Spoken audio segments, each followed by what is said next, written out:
197. What is the question? Is it Dara O'Brien's hat size? Oh, hey, that's really hard, Lee. What a way to start the series. That is unbelievable. It's 198.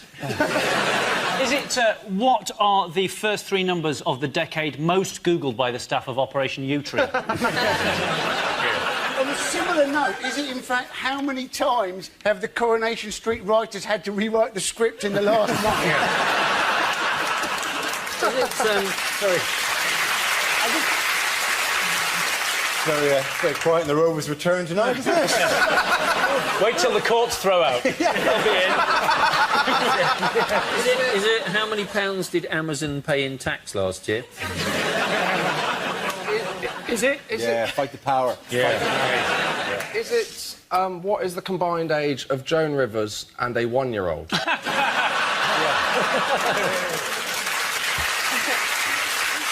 it in fact how many times did I try and vote for the egg-throwing woman on Saturday night? Is it how many members of Attraction would it take to make a shadow figure of Eric Pickles?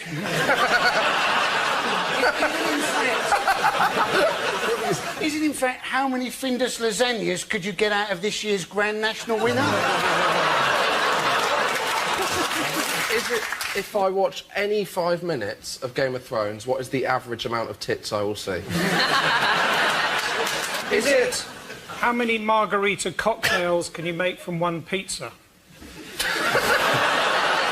Is it... Have you wondered why nobody comes to your Mexican nights anymore? Is it what number Downing Street has Cameron put Nick Clegg in? It's correct answer, 197. Is it how many baby hamsters can you get in the shoebox? That is the correct answer. I will genuinely give you the right answer. Is it? No, it's not. What's my room number, ladies? Is it how many intelligence reports have been produced as a result of the PRISM programme? Absolutely, thank you very much, Hugh. Well done. Very good.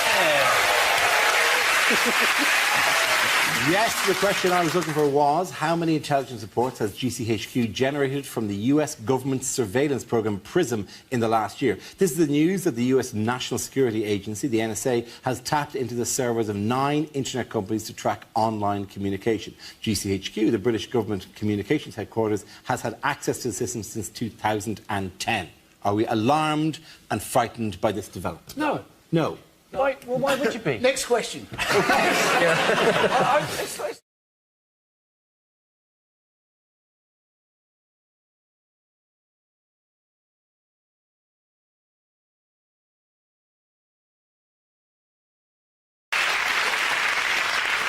Now we play a round called Harry Potter and the Wheel of News. This game involves Hugh, Andy, Frankie and Russell, so if you could make your way to the performance area, please. This is where we test our performers' stand-up skills. We spin our news generator, it settles on a topic, and anyone can volunteer jokes about the chosen subject. OK, here we go. Let's spin the wheel. The first subject is alternative medicine. Can I have a volunteer to talk about that? Andy. Apparently, a lot of people trying to get into therapy at the moment. Other people knocking it, saying, you know, oh, well, you should just lose your inhibitions, talk about your problems to your friends. I thought I'd try this. I talked about my problems to my friends for a whole hour. Lost my inhibitions, also lost my friends. I now tell my problems to taxi drivers. 2 advantages in this. 1, it stops the taxi driver from telling you his problems. And 2, it's amazing how much quicker you get to your bloody destination. Well done, Andy Parsons.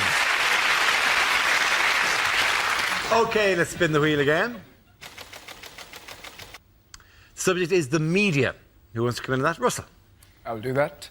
I'd see, you know, the way I like getting the news is Radio 5 Live. It's fantastic, 'cause it's just news and nutters, isn't it? They'll read out, like, that was the Pope's view on abortion, and then, hello, Felicity Puddleduck here, livid and ill-informed. I'd just like to say those harlots should give birth to their children aged 2 that charge you to national service. I'm off to bake a cake. And sat there listening, and then the next night, David, are you out of your mind? Cloning? Think it through. 2 versions of me. Want to go out and commit a crime? Who gets blamed for it? Me! I'm doing it 20 Street. he's banging my wife! Where's the justice? And you sat there listening to these nutters, and then the most ridiculous story. A man in Bristol's found the face of Jesus on a crisp. And suddenly, I couldn't believe it. I opened up my frazzles, there he was! Russell Howard. OK, the losers, Hugh and Frankie. The next topic is sport. Do you know, I've heard a rumour that horse racing may not be completely honest. It's unbelievable, isn't it? But how do you stop the corruption? Well, one solution may be to call horses something like mafia-backed second favourite. Because if everyone did that, everyone would be confused, no one would know who to bet on, and the whole thing would be fair again. And they're off, and the first to show is blatantly bribe, followed by mafia-backed second favourite. They're just ahead of Dope to the Gills, Mysterious Limp, and just behind them, Out for a Canter, and I'll Fall at the Fifth. And as they come to the fifth, I'll Fall at the Fifth has fallen. I'll Fall at the Fifth has fallen at the fifth in a magnificent display of cheating, and they're coming into the final furlong. Mysterious Limp is slowing, Out for a Canter is clearly struggling, but coming through strongly is mafia-backed second favourite, and as they cross the line, mafia-backed second favourite has won it, which is remarkable, seeing as he has no head. That's been left in someone's bed for tomorrow morning. Well done, you. Well done, you. OK, Frankie, let's see what you've been left with. And it's environment. Didn't that used to be an advert for mints?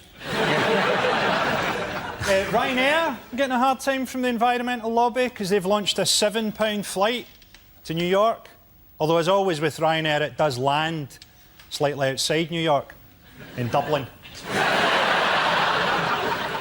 It's a pity we can't harness more natural energy, isn't it? Pity we can't harness the power of British moaning. Oh no, that moaning-powered light bulb's on the blink again. Oh no, there it is, back on. Everyone complained about the floods, didn't they? I like storms. I like thunder and lightning. What I like to do during a storm is shag my girlfriend and pretend that we're taking part in the conception of the Antichrist. Frankie Boyle, ladies and gentlemen. At the end of that round, the points go to Frankie and you.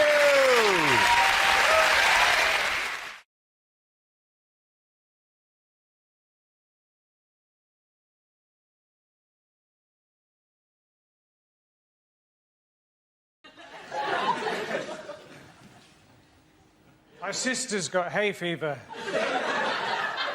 Now she's got diabetes, so I tried to cheer her up, you know, flowers, chocolates.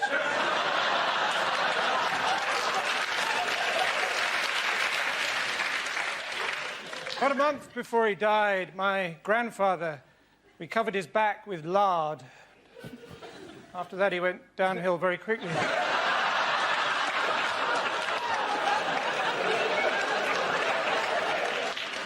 Recently had bird flu, but it's all relative, isn't it? You know, if I had rabies and you offered me bird flu, I'd bite your hand off.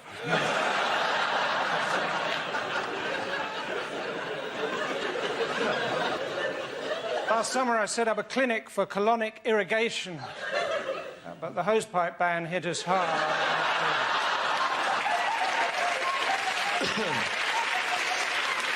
Very much for you.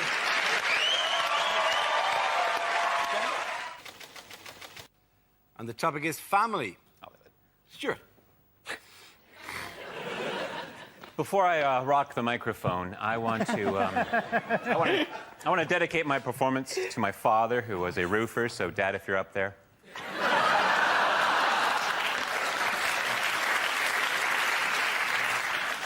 I'll tell you about my family. I'm the youngest of three. My parents are both older, and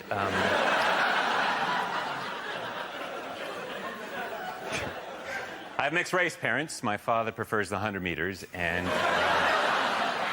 my mother's Pakistani.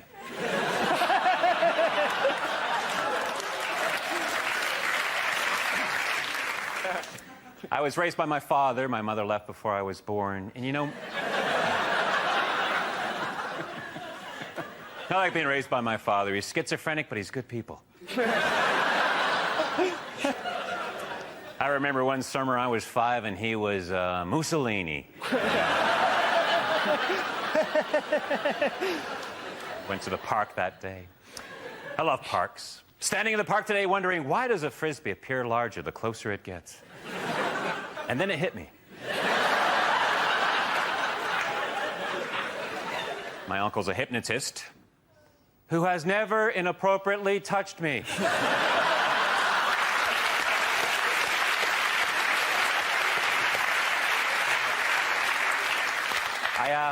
I have to leave now. I'm a member of Overactors Anonymous, and we have an Overactors Anonymous meeting that starts in...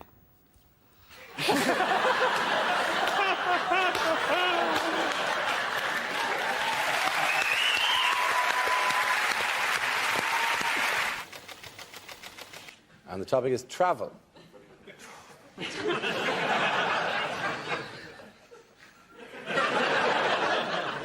I've just come back from Australia. While I was there, I learnt some Aboriginal words like boo, which means to return, because when you throw an ordinary meringue,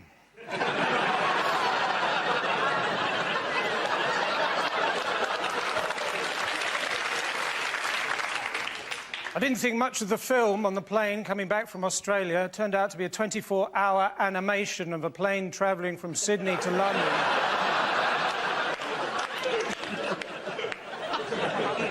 Whatever you do, don't go and see Time to Destination.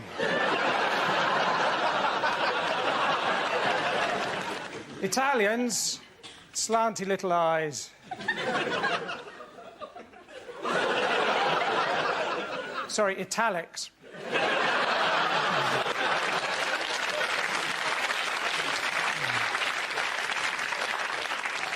Just come back from Dartmoor, where I spent 3 days shooting at life-size models of Sarah Ferguson and Princess Diana. Got nothing against them myself, it's just they made it part of the Duke of Edinburgh's award scheme.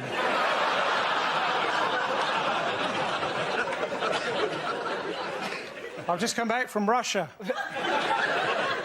Always wanted to go out with a Russian girl, because in my experience, inside every Russian woman, there's another Russian woman. The topic is school. You are looking at a very proud Canadian who's very proud of the education system in Canada. No, I was horrible in school. I failed math so many times I can't even count. I preferred French over chemistry because the chemistry teacher and I just didn't have any rapport. One teacher said I'd be a better student if I spent less time flirting. I immediately jumped off his lap. One teacher used to always say I wasn't very observant, but you know what? That was his or her opinion.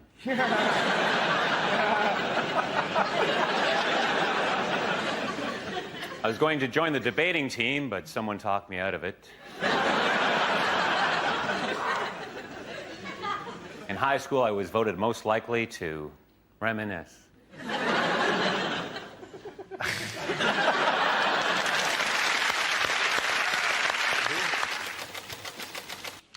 The topic is nationality.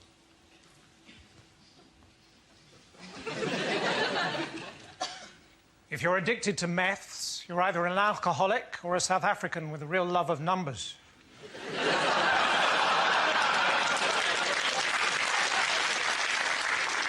I've got a friend who got caught shoplifting in Saudi Arabia. Fortunately, he'd stolen a prosthetic hand.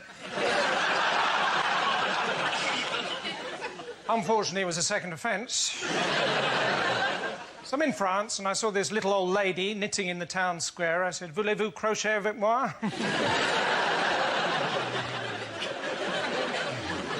I used to teach English in Germany. First day, I taught them everything beginning with A. Second day, everything beginning with B. D-Day was a bit tricky.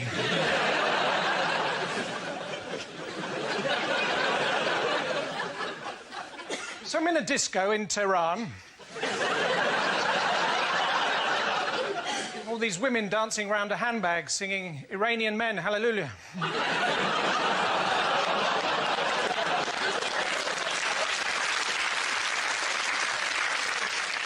Recently, I phoned up the spiritual leader of Tibet. He sent me a large goat with a long neck. Turns out I'd phoned Dalai Lama.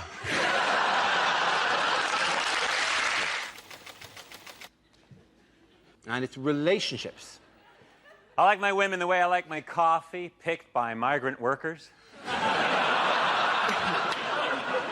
No, I've got a girlfriend. I've been going out with my girlfriend for...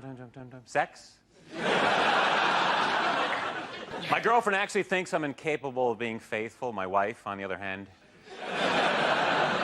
hates that joke.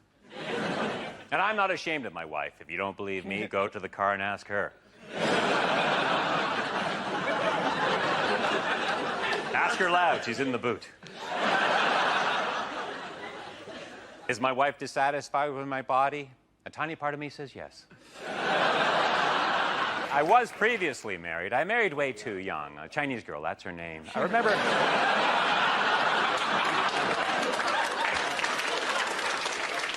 Way too young was so beautiful. Fab Cook, too. That was her cousin. She was hot, too. It was a good-looking family. It's thought that most man's sexual fantasy is to be involved in a threesome. And I thought it was mine until recently. I was involved in a threesome. And I'll be honest with you, my friends, I didn't like it. Halfway through, I stopped and said, listen, Rick, Jim.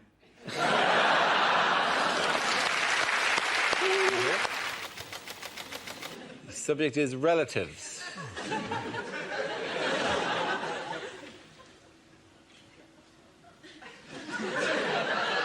The scariest thing that ever happened to me in my entire life was when I was very little. My dad said, I'm just going to pop upstairs. And he went upstairs and he popped.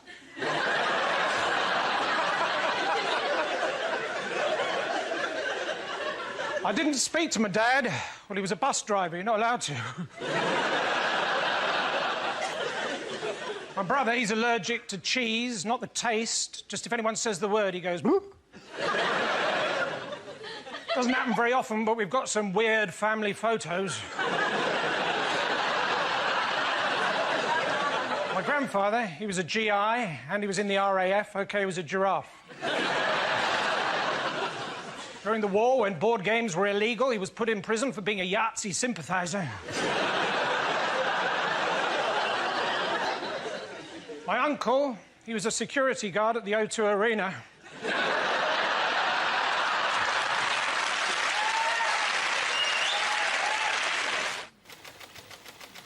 The subject is marriage. Who wants to come in on that?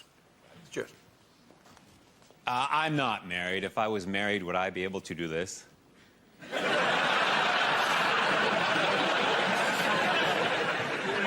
For that long? I am married. My wife and I met at a castanet class where we clicked. That's not entirely funny. No, we actually met in a museum, and the rest is history. 14 more. No, we actually met at a driving range where we hit it off. Can't be true. No, we actually met in a library. That's novel. No, actually, Wayne Rooney introduced us. It was a no-brainer. I'm only kidding. I'm not married. I am married. That's why I'm wearing the ring. Oh, no. It must have fallen off in that hooker.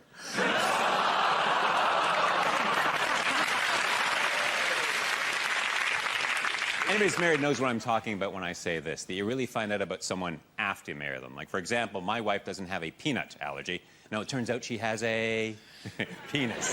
That's it, she has a penis.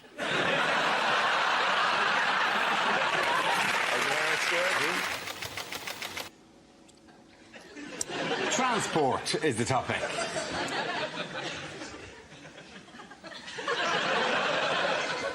So I've got my own private jet. The rest of the jacuzzi belongs to my mum.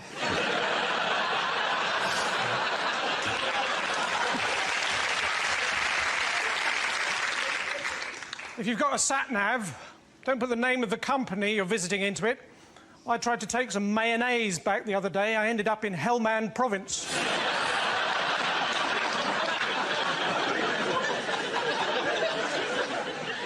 I mean, I've got a car, but there's nothing I like better than making a bonfire on the passenger seat.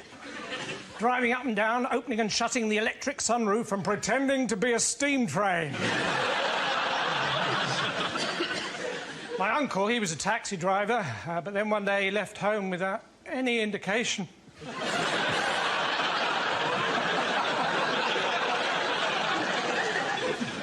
So recently, I was fell walking in the Lake District. Well, it's not quite true.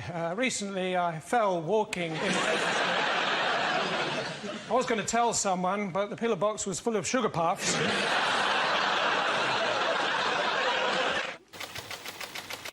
Topic is jobs. Ever since my best friend became a mime, I haven't heard from him.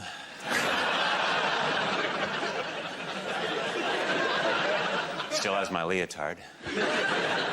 At first, I didn't believe my father stole from his job as a lollipop man, but all the signs were there.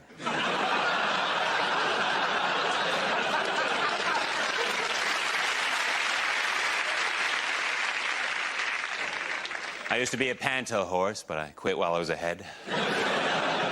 I worked in produce, which wasn't exactly rocket salad. I used to sell dining room chairs under the table.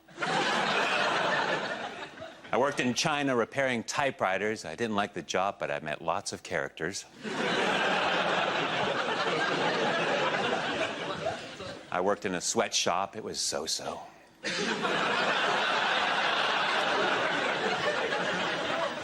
I started a VD clinic from scratch.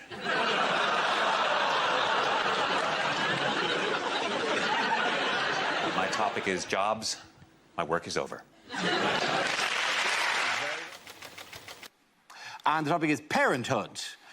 Away you go, Milton. I went back to my parents' house the other day, looked into my neighbour's garden where I used to steal apples as a toddler. They didn't mind me stealing apples. It was dressing up as a toddler they thought was weird. I come from a family of auctioneers. There's my mum, my dad, my Uncle Philip, Auntie Eileen, my dying grandfather, going.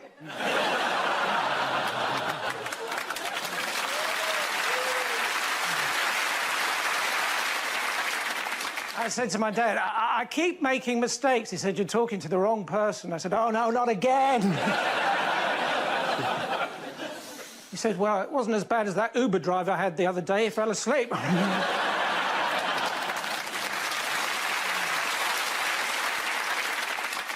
So Calvin Klein's mum has labelled everyone else's pants.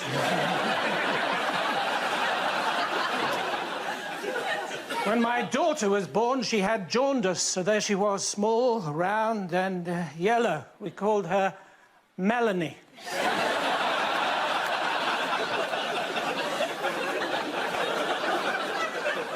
Apparently, I didn't even turn up to one of my own children's christenings, according to one of them, who shall remain nameless.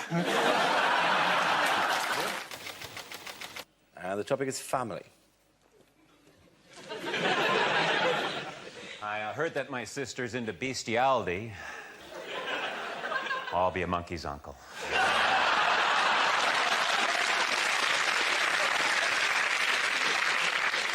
Through no fault of his own, my uncle crashed his car into a lemon tree. He's still bitter and twisted.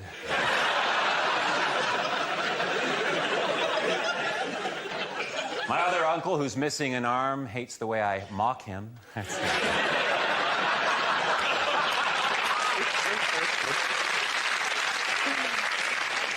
Doesn't like when I show off. My older brother's an expert on erectile dysfunction. He's now semi-retired. I don't like the way my kids are always quick to blame other people. They get that from their mom. I get my tendency to gouge from my mom. I got my father's eyes.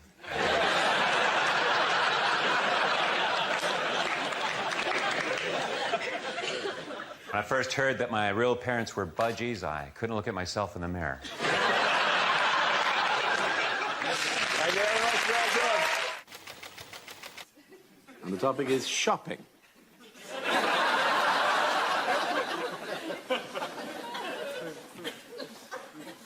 Those reward cards are rubbish, aren't they? I've got too many points on one of them, and now I'm not allowed to drive.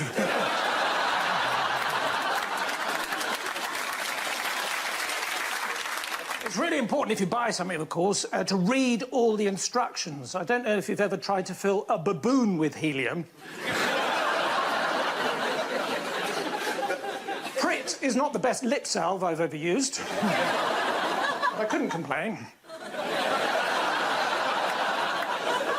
Southern Comfort tastes nice. Ordinary Comfort tastes like fabric softener.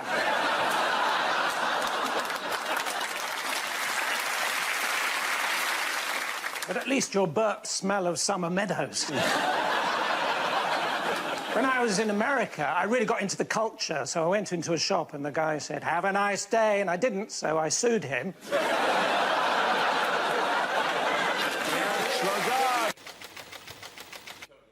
It's romance. That was terrific, by the way, Adam. Oh, thank you, Stuart. You're welcome. Ladies, in bed, I like to spoon. Anybody else do heroin? Am I guilty of being romantic? You be the judge. A bottle of champagne on ice, the dulcet voice of Luther Vandross fills the air. A trail of rose petals lead to a bed on which I'm lying naked. Bedroom door slowly opens and I whisper those 3 special words. Happy birthday, Dad.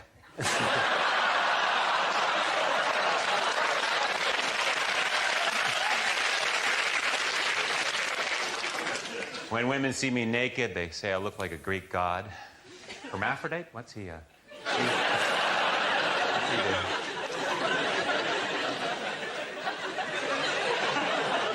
I like my women the way I like my skis, rented.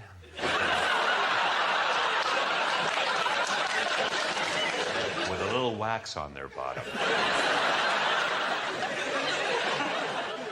I'm a very lucky man. I have an amazing wife who has given me 3 incredible blowjobs. Romance. Thank you very much. The topic is communication.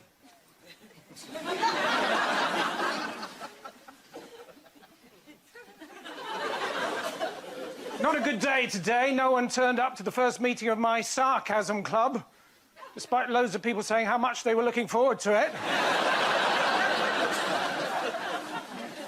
Do you ever do that thing when you're on the phone? You put it down. No, you put it down. No, you put it down. Listen, you're a qualified vet and it's an old dog.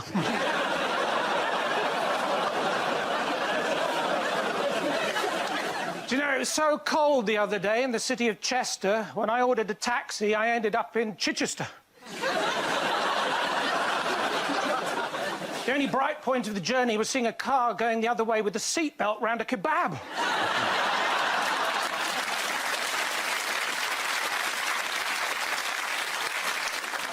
My wife and I, we argue sometimes. You've left the lid up, you've left the lid up. Yes, but what if it's a man, the next person to use the toilet?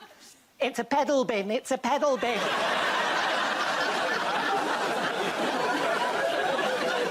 It was her birthday recently. I took her to an orchard in Somerset. We stood for about 20 minutes.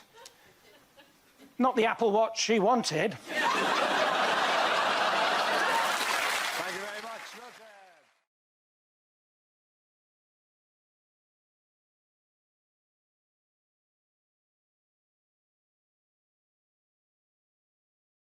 Let's see the first topic, please. The first subject is catering. Anyone's given that? Josh. My favourite place to eat is the breakfast buffet in a hotel. Because at a breakfast buffet, I will eat absolutely everything. That's the rule, isn't it? At home, I will have cereal or toast for breakfast. At a breakfast buffet, I am having cereal and toast as my starter. In combinations you would never consider at home. Coming back and what have I got? Well, 8 hash browns, topped with some Dutch cheese, actually. I have 4 pain au chocolat, 6 croissants, some segments of a fruit I've never heard of, and 12 of the smallest orange juices you have ever seen in your life. I eat so much at breakfast buffet, I'm so tired, I have to go back to bed. And then sleep through to my next breakfast buffet. I'll be mixing the cereals, going crunchy nut cornflakes with shreddies. Who do I think I am, Heston Blumenthal? You've got to do it, don't you? It's like when you're in Nando's, they give you the plastic glass to pour your own drink. I think, well, I'd be an idiot not to make myself a spranter in this situation, wouldn't I? What am I having? Having a Sprocafolo, actually, yeah, all of it. What did it taste like? Utter shit. Absolutely terrible. Thank you. Thank you very much, Joe.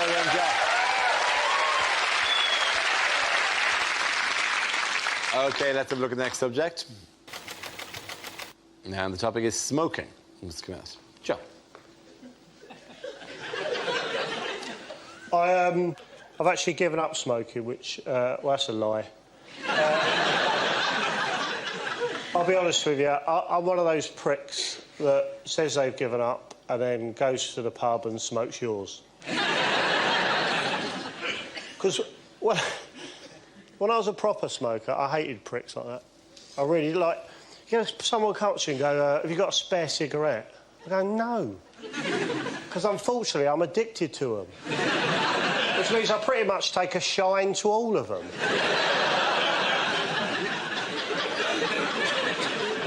Have you got a spare cigarette? Yeah, I do, weirdly, because I'm a 19-a-day man myself. That's the way, you knobhead. What else, like... Warnings, they do nothing for me. Like, you know, the warnings, they're quite drastic things. They're like smoking kills. So? I've got a horrible picture and still people don't give up. And I thought, bloody hell.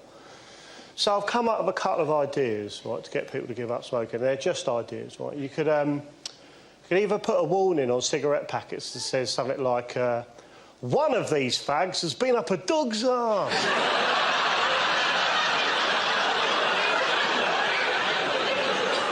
Yeah, I think that'll separate the men from the boys, isn't it? Or simply make cigarettes cock-shaped. Well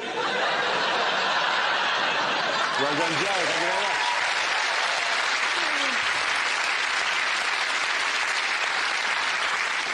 So that leaves Milton. Let's see what topic you've got. And the topic is school.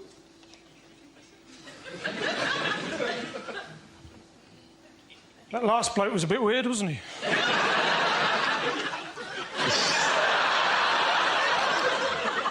Anyway, I went back to my old school the other day. First time in 30 years. I took a note.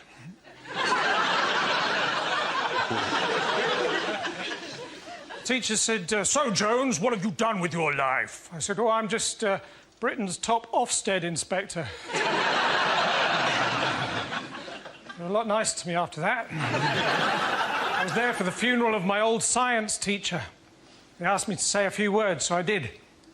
Method. We put the coffin in the crematorium.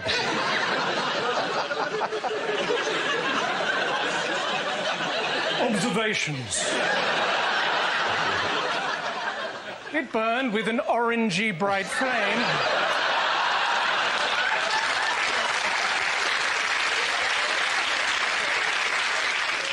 Conclusion. No more homework. Well done. Point out to the Milton Jones. Very good. There's the back. There we go.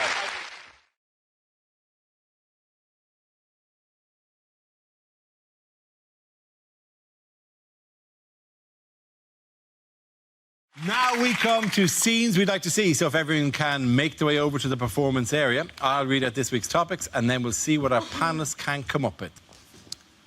OK, here we go. The first subject is things you wouldn't hear on a survival show. This is the most terrifying animal you can see in the wild. It has the body of Posh Spice.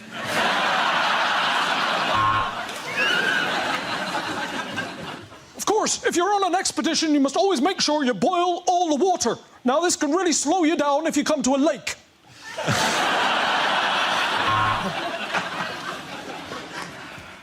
It's been 17 days since my last proper meal, and I am beach body ready, bitches. Bear, are you related to George Foreman grills?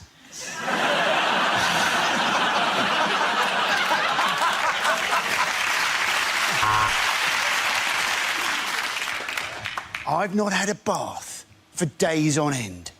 And that's because Rob Beckett's dad is in there.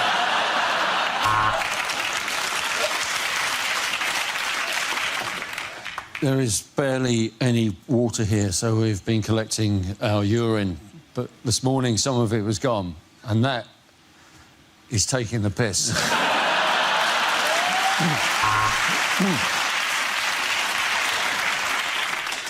Spent 3 days in the jungle with nothing to eat but raw caterpillars. I remember the moment I walked back into civilization. Whew, there are a few butterflies in my stomach, I can tell you.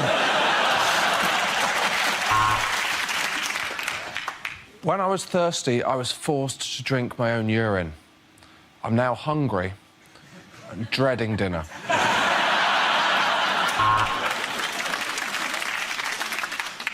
And when you're in the wild, you've got to remember what you learn at Scouts. Don't tell anyone our little secret.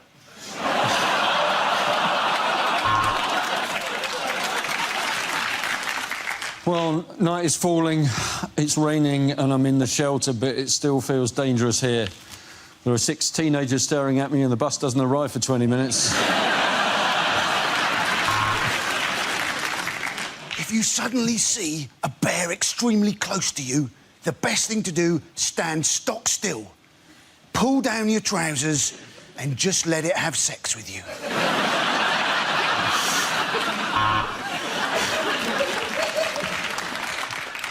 On the men's island, Derek's drinking coconut water because Derek's a hipster twat.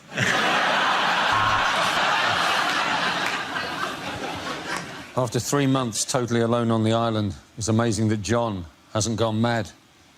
Isn't that right, John? Yeah, it is, yeah.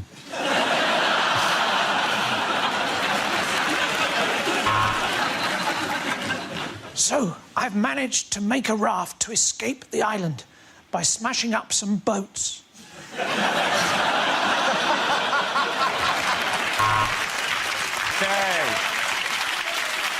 The next topic is unlikely things to hear over at Tannoy.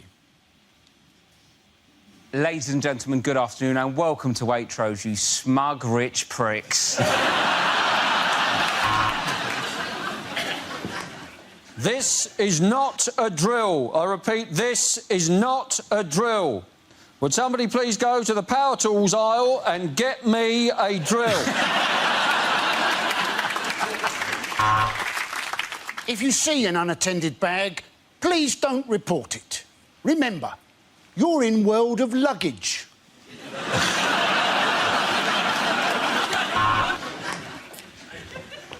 Good evening, ladies. Topshop will be closing in 5 minutes. Please make your way to the till unless you're over 30, in which case piss off to M&S, you ancient old hag. This is an announcement for the front desk of the swimming baths. Could doctor, someone's done a shit in the pool? Please come to reception.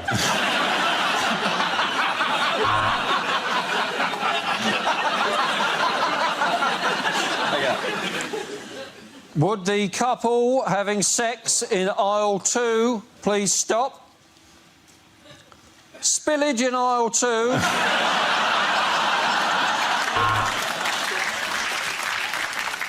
The 1625 has unfortunately been cancelled and has been replaced by a replacement bus service. EasyJet would like to apologise for all passengers who are going to Greece. I only work in the post office for the crumpet. Watch this. Widow number 2, please.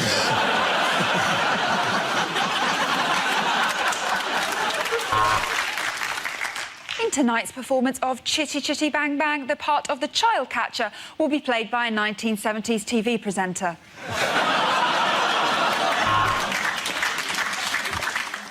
Welcome to Sexist Airways. I'm just going to pop on the seatbelt sign for a moment because we're swapping to a lady pilot.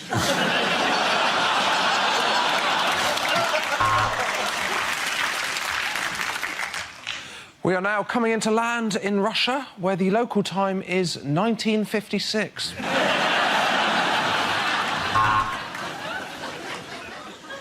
Welcome aboard the one-way saga service special to Switzerland.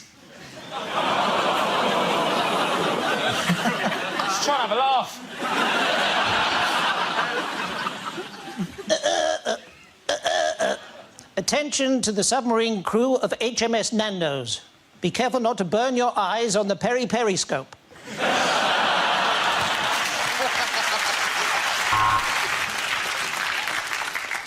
Lost children can be found at the Lost Children tent. If they're not claimed by the end of the day, they will be destroyed.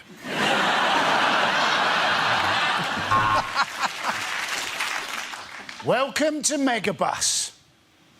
Things haven't worked out quite as well as you were hoping, have they? Welcome to the sexist supermarket. Check out number 3.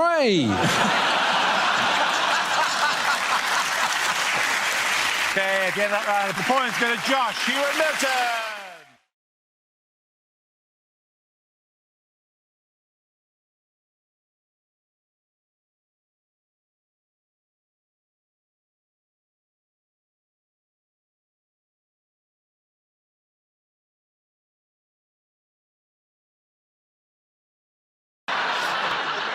What did David Cameron announce on Father's Day? He announced that he wanted people to stigmatise runaway fathers in the same way that we stigmatise drunk drivers. Yes. He said that the best gift his dad ever gave him was optimism. Well, it was a pretty disappointing Christmas. Was it? Not optimism. I said Optimus Prime. Transformer, Dad. It was the timeliness of it, like, on Father's Day. Is this going to be like, is every major, you know, Hallmark card anniversary, is he going to announce another Halloween, my new policy, no tricks, just treats? He did say, though, didn't he? He said, basically, his father getting up early and then coming back very late at night, having done a hard day's work, was basically made a profound impression on him. And you're thinking, if you had a little David Cameron, wouldn't you spend a lot of time outside in the car smoking, waiting for his bedroom light to go off?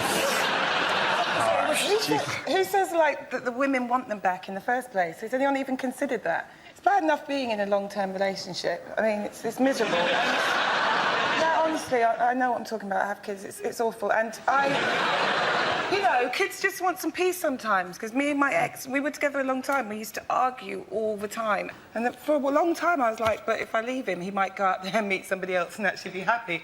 And so I stayed out of spite.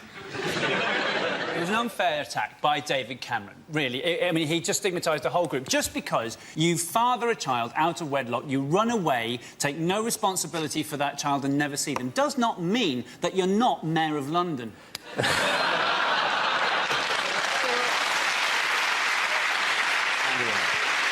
are also lots of points, aren't there, when children want their parents to be absent. I mean, I love my parents very much, but for me, that was when, as a teenager, they used to take a cat for a walk on a lead. On holidays, we used to take a cat for a walk on a lead, and it wasn't just a lead, it was a 30-foot washing line. And all of it went over Dartmoor, it went everywhere, this cat. And the embarrassing thing was, I got so embarrassed by it that I had to walk, you know, about 100 yards behind my parents. But that meant that you heard the comments of the people coming past them. And that is awful, awful for a teenage boy to be subjected to someone going, you see those people with the cat on the lead? I think they may just have been released back into the community. Didn't your parents have a wheelie bin? They had a wheelie bin. I spent the first 6 years of my life in it. Did you still have washing on the lead? No. 2 birds with 1 stone, that'd be fantastic. Yeah. In fact, put a bird on the lead and the cat could chase it.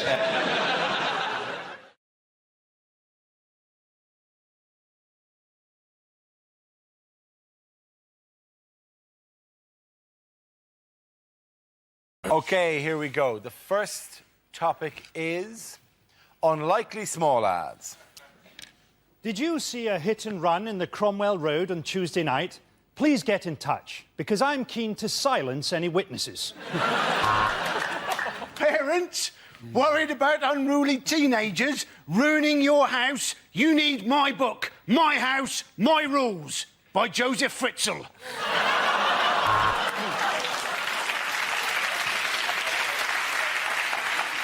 Please get in touch. Our eyes met yesterday. You were the blonde undressing in the bedroom. I was the man lurking in your garden. Legs, bums and tums. Wanted by cannibal. Slightly used condoms for sale. No weirdos. Are you an alcoholic? There's a sale on at Oddbins.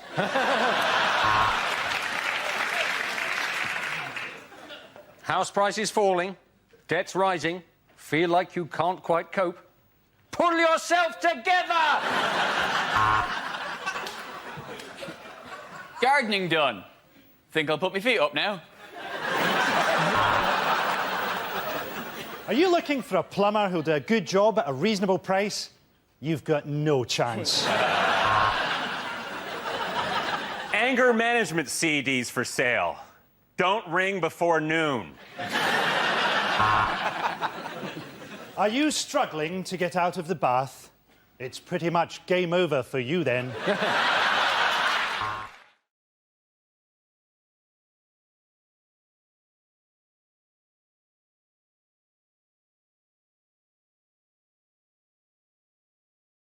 OK, here we go. Let's spin the wheel. The first subject is alternative medicine. Can I have a volunteer to talk about that? Andy.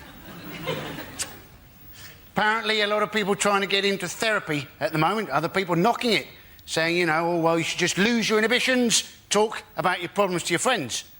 I thought I'd try this. I talked about my problems to my friends for a whole hour. Lost my inhibitions, also lost my friends. I now tell my problems to taxi drivers. 2 advantages in this. 1, it stops the taxi driver from telling you his problems. And 2, it's amazing how much quicker you get to your bloody destination. Well done, Andy Parsons. OK, let's spin the wheel again. Subject is the media. Who wants to come into that? Russell. I'll do that. I'd see, you know, the way I like getting the news is Radio 5 Live. It's fantastic, 'cause it's just news and nutters, isn't it? They'll read out, like, that was the Pope's view on abortion, and then, hello, Felicity Puddleduck here, livid and ill-informed. I'd just like to say those harlots who give birth to their children aged 2 that charge you to national service. I'm off to bake a cake. And you sat there listening, and then the next night, David, are you out of your mind? Cloning? Think it through. 2 versions of me. Want to go out and commit a crime? Who gets blamed for it? Me! I'm doing it 20th Street. He's banging my wife. Where's the justice? And you sat there listening to these nutters, and then the most ridiculous story. A man in Bristol's found the face of Jesus on a crisp. And suddenly, I couldn't believe I opened up my frazzles. There he was! Russell Howard.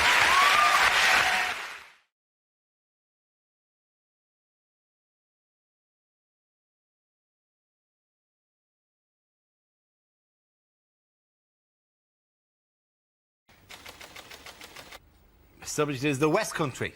I'll say this. Who? Russell. How can you not love the West Country? I've genuinely seen graffiti in Bristol during the last Tory campaign. Do you remember, are you thinking what we're thinking? Somebody had written underneath it, is it, do I like what's-its? It's phenomenal. Just wonderful, isn't it? I used to live there. I've moved away from Bristol because I was near a dogging site, which is just a bit odd, right? And, all right, I wasn't into it. I was just near a dogging site, right? And I was talking to my friend. I was like, Jane, why do they do dogging near the house, right? And she looked and went, apparently you got really great views of the Clifton Suspension Bridge. And you're like, well, you've got faith in humanity, haven't you? Just the idea that some... I tell you what, it's only when you're doing the nasty in a Cortina that you can truly appreciate the work of Isambard King de Brunei. That, my friend, is craftsmanship. Shall we? Wonderful. Thank you very much, Russell. OK, we're left with Michael and Andy. Let's spin the wheel again. The next subject is North-South Divide. There goes Michael. Right, yes. Now, I am from the south. Have you noticed? I have been north, up the M1, and I don't know what happens to the word the. It seems to disappear at about junction 25 on the M1, and the word the just goes, that's it from me, I'm getting off. You go on ahead. Are you coming with? No, I'm not interested up there. And then you get there and they don't have this up to fridge. Oh, you're going up to. What are you doing? My first experience of this was when I went to the cinema in Leeds. I saw The Lion, the Witch and the Wardrobe. I had more fun asking the woman what it is I'd booked to see than watching the entire movie itself. So what is it I'm seeing here today? Took Lion, Took Witch and Took Wardrobe. What are you talking about? You're hearing this? Are you taking toothpaste? Yes, of course. I thought it might be a nice idea maybe to go to HMV and get a DVD of The Lion, the Witch and the Wardrobe, maybe The Good, the Bad and the Ugly, and perhaps an album by The, and just line them up on the counter. What is it I've decided to purchase here? Took one, took witch and took wardrobe. Took good, took bad and took ugly. And took. Thank you. Well done, Michael.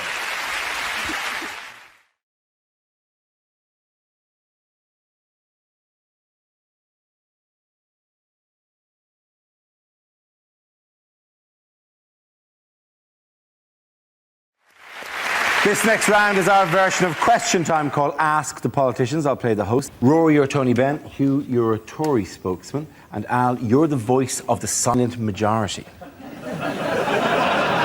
Can we have our first audience question from, I think, the intense Scottish man there, please? Yes. Can I ask the panel what single law they would introduce to make Britain a better place? Tony Benn, would you like to come in on that? Well, you see, straight away, I wouldn't do a single law because I'd say a lot of laws because that's got an S in it.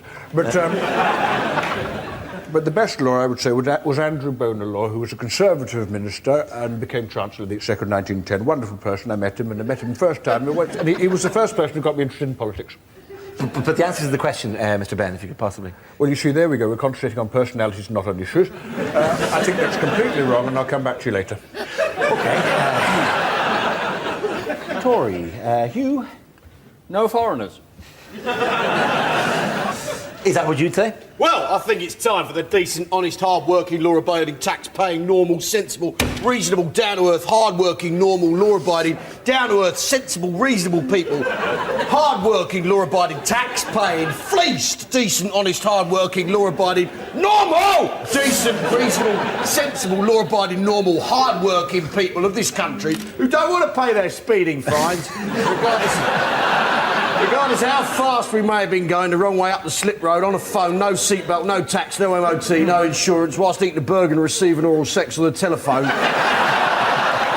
Haven't you got anything better to do, officer? It's time for us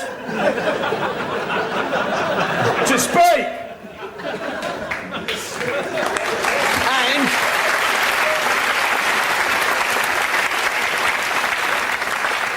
bring back hanging, obviously. Let's go to our second question. The swarthy Greek lady on that side there, please.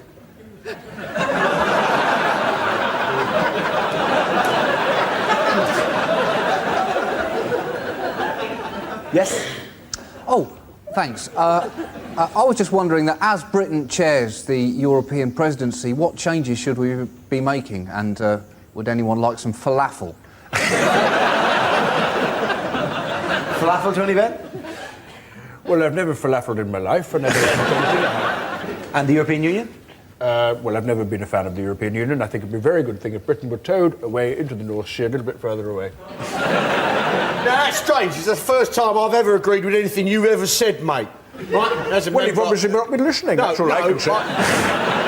I've been listening. I've simply chosen to remain silent up until now. Well, I must say you're very I'm the voice of the silent majority. Well, I must say... Obviously, having said that, I'm no longer a member, but... The point...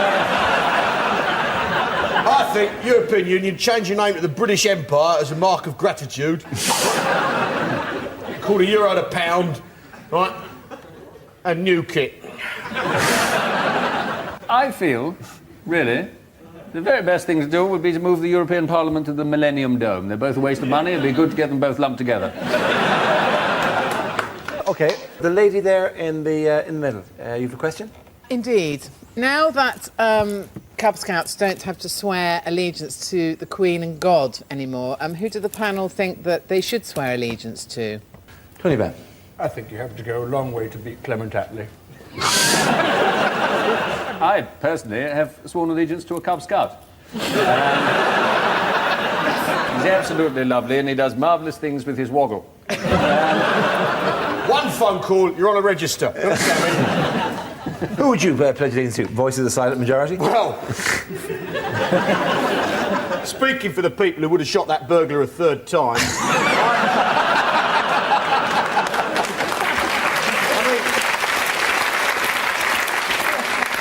he shouldn't have done that anyway. He should have dug a pit with steel spikes and manure on the spikes and a rug on the top. In comes the burglar, falls in. Who's there? Who would I swear allegiance to? Yeah. Well, in fact, this is nonsense, isn't it? It's got to be the Queen. I've got to go back to the Queen. And I love the royal family. Not just out of mindless loyalty. If not that, then what? I fancy her.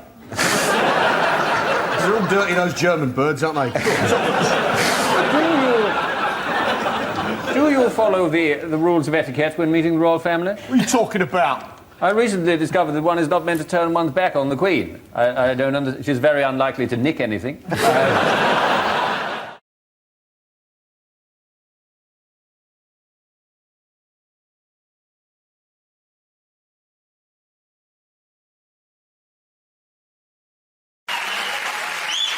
Now we play a round called Don't Stop Till You Get a Laugh.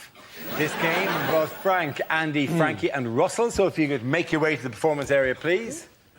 This is where we test our performers' stand-up skills. We spin our news generator, it settles on a topic, and anyone can volunteer jokes about the chosen subject. The winners are the people I judge who produce the funniest stuff, OK? Here we go, let's spin the wheel. First topic is parenting. Who wants to come in on that? Andy Parsons. Getting quick. You may have seen that there was a woman gave birth recently who was 72 years old. That's not right, is it? You don't want to be a kid struggling to walk to find out your mum's in exactly the same state.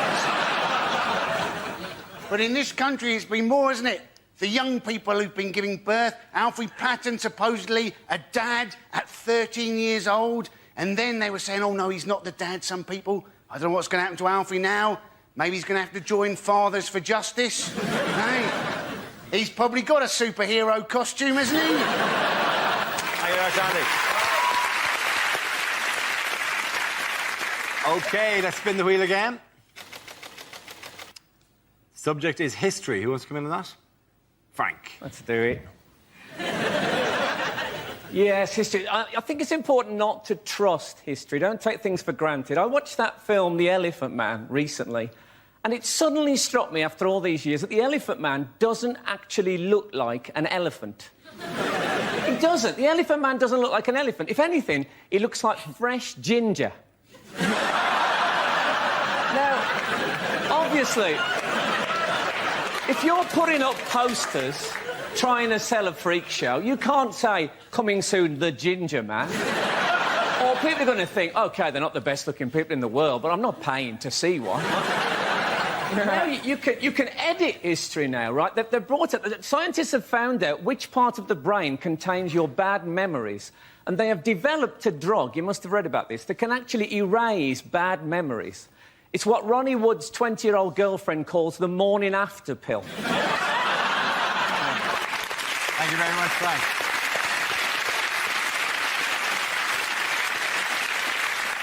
That leaves us with Frankie and Russell. Let's spin the wheel. Next topic is Britain's Got Talent. Frankie. Yeah, I actually watched this series of Britain's Got Talent, or as I think it should be renamed, How Bored Are Britain's Women and Homosexuals? Susan Boyle, to me, looks like Gordon Brown playing Mrs. Doubtfire.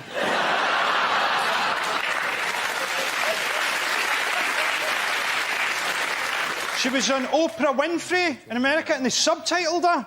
And people in West Lothian, where she's from, were absolutely horrified, as many of them can't read.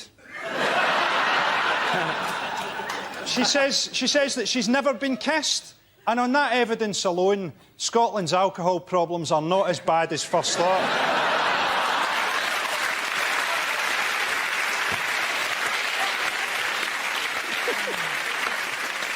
OK, let's see what Russ has been left with. Let's spin the wheel. OK, the topic is human behaviour. Some things you can't help doing. Do you find this? Like, if you get a cold can of Diet Coke, it's not enough for you to go, that is freezing. You have to find somebody you love and put it on their face. You can't... You don't do that with any other food. This soup's boiling in your eyes, but... For some reason, you become a fizzy torch. All right, Mum, Fanta to the knee! We're all fairly peculiar. Sometimes you think weird thoughts. I was in Tesco the other day. I was offered a bag for life, and I found myself going, I can't commit to that. You know? I don't know what bags are going to be like in the future. I feel like a tool if I got a plastic one in 2024. People go, I've got a new bag. It packs itself and speaks Spanish. Piece of shit. What can you do? I can suffocate a child. That's all you're good for. He can speak Spanish. I can hurt your hands on long journeys. Well done, Russell. Points there go to Andy and Russell.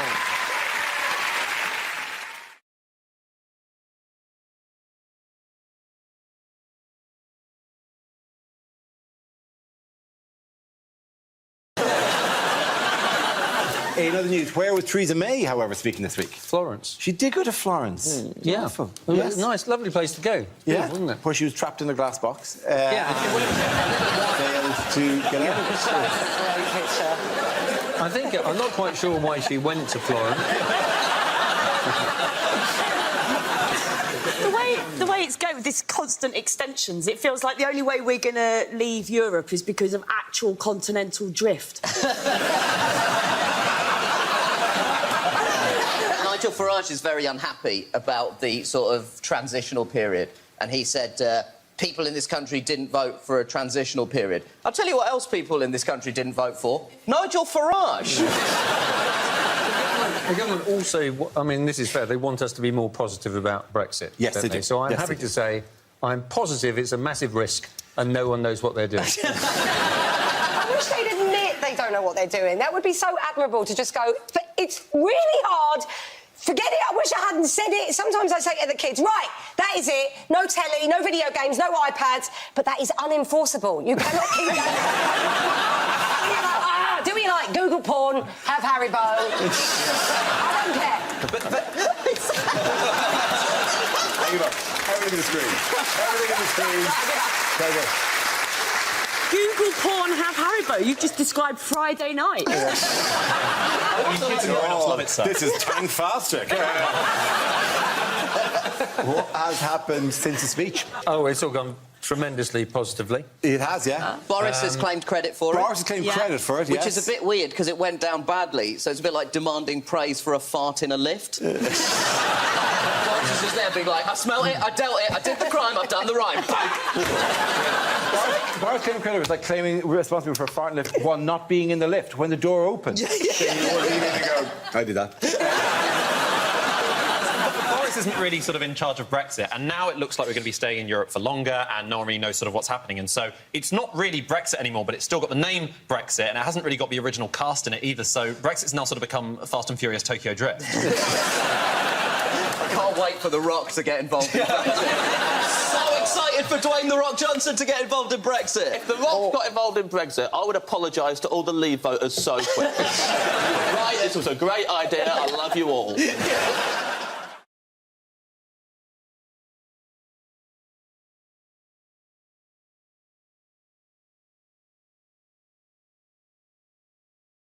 Commercials that never made it to air. Trouble with your nerves? Don't move to Salisbury.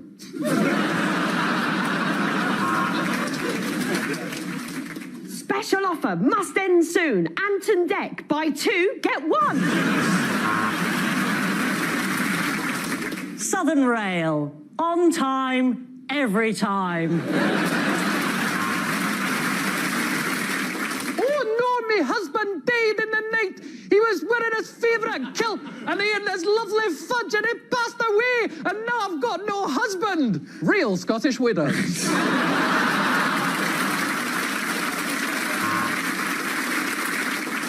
Toast, because you're not allowed to pour melted butter directly into your mouth. Toblerone, for those friends you remember right at the last second.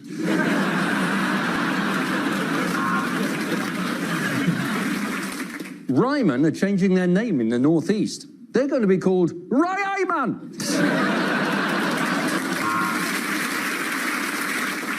Can't decide between LSD and magic mushrooms? Well, read all our reviews of hallucinogenics on TripAdvisor. Want a blush that lasts all day? Watch 50 Shades of Grey with your nan. Black and considering dignitas? Why not save your money and come to America? Approach a police officer for more information.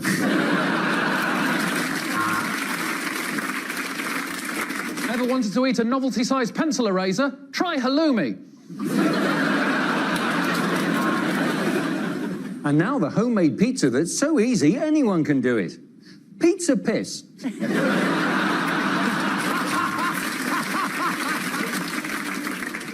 I'm Gaz, this is Lecky, and we're the new hosts of Saturday Night Takeaway. The new frosty cereal for people with Tourette syndrome. Their grandma's a bitch.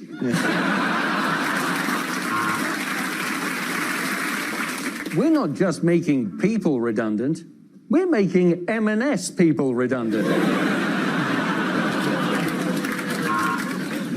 Ladies, feel more confident with Tenor Lady. You're in safe hands. Cars, because sometimes horses are just two men in a costume.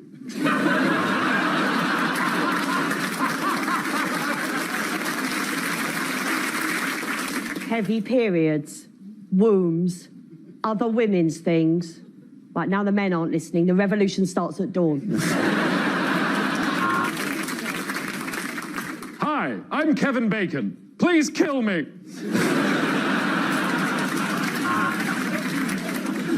Next week at Asda, we're arresting ourselves for sexual assault.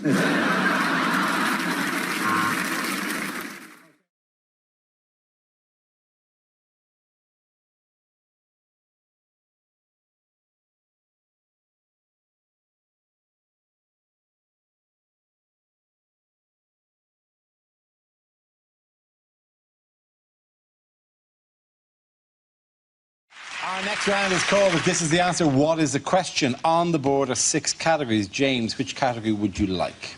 I would like sport, please, Dara. OK, sport it is. The answer is 8 out of 10. What is the question? How many buzzcocks have got news for you?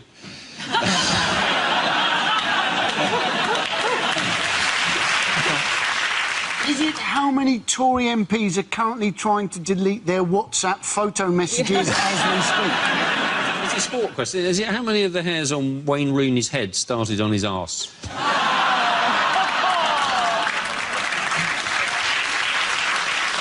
it? I think that's where they get them, isn't it? Didn't you have that done? Yes, it is. I haven't had it done. No, I haven't had that done. I didn't say no. I didn't say you had it done. I wasn't looking at you as though you had it done. Clean shaven would my arse be if this is me after the transplant.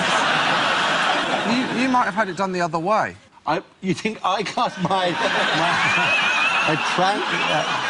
it's lovely now. Very comfortable now. Yeah. Shall we move on? Here's one that 4 people will get. In the unaired finale of Star Trek Voyager, who did 7 of 9 marry?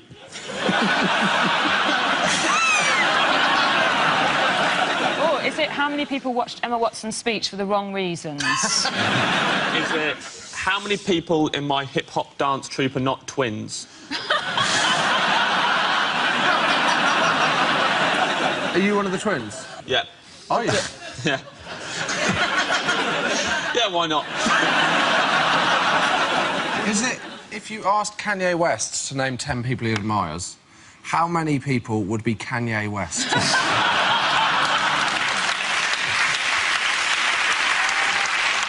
Is it how many Strictly celebrities are having affairs with their dance partners? What are my rough chances of happiness every time I dip into a bag of Revels? Coffee, is it? Coffee I don't like the coffee. I'm not fond of the orange. Do you not like the orange? Don't like the coffee at all, and I'm not fond of the orange. Yeah. Do not push me on this. I swear to God, I will take your fucking eye out. Sorry. Ed! I've said this before. Let it go in the revels. All right. Ed, just buy a bag of minstrels, Ed. I've said it to you constantly. How many of the answers in this round won't be broadcast? Yeah.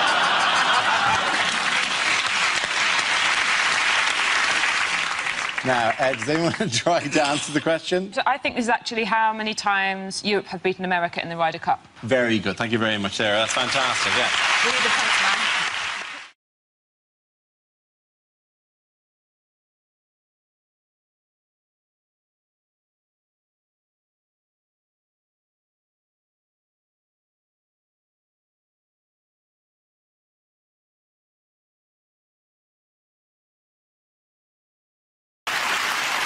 Our next round is called If This Is the Answer, What Is the Question? On the board are 6 categories. John, which category would you like? I would like sport, please, Dara. OK, your category is sport, and the answer is 1.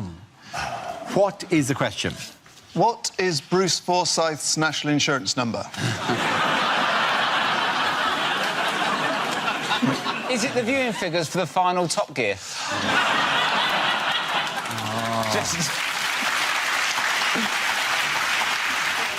How many of the 3 wise men got invited back to Jesus' second birthday party? What did the other two do wrong? Who wants frankincense and myrrh? Nobody wants that. And wasn't at the time frankincense was worth more than gold? I think that was because there'd been a collapse in the price because Judea had just left the EU. What is the optimum number of directions for a boy band?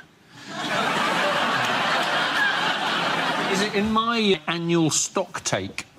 What number do I write on my left testicle? Is it, to the Daily Mail, how many immigrants constitute a swarm? Is it, how many packets of biscuits would you need to cater Michael Gove's funeral? Oh, that's cold. Is it how many Fast and the Furious films would have been enough?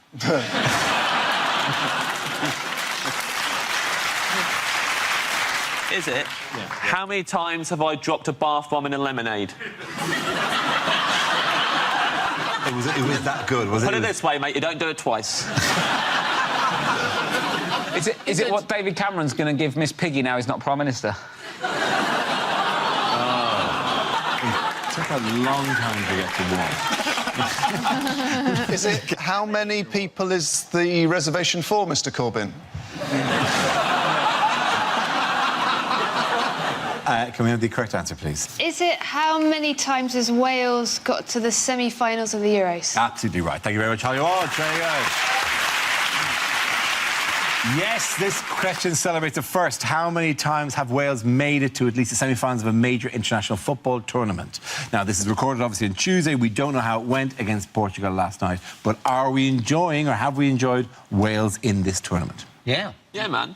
It's the best thing, and it's just wonderful because they embrace it and they love their players. One of which doesn't have a club, which is insane. Yeah. If they get into the final, he's going to have to miss it because he's got to go home to sign on.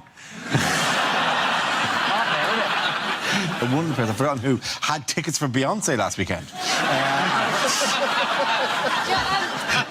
That shows a certain humility. You're like, oh, I got 3 matches, maybe a 4th. Yeah, put me down for a ticket for Beyonce.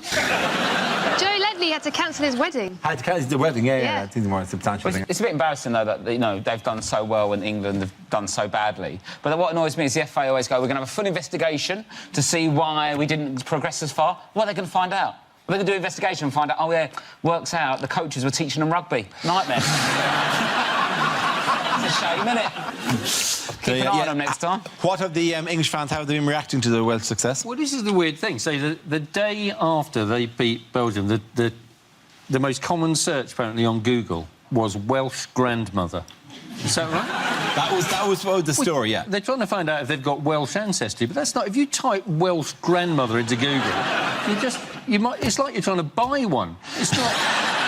What are you going to find out if you type Welsh grandmother? What's he going to tell you? Google's like if you type Welsh grandmother into Pornhub. If you want to find out... I'm ignoring that. If you want to find out... If you want to You're ignoring it, but you're going to try it later.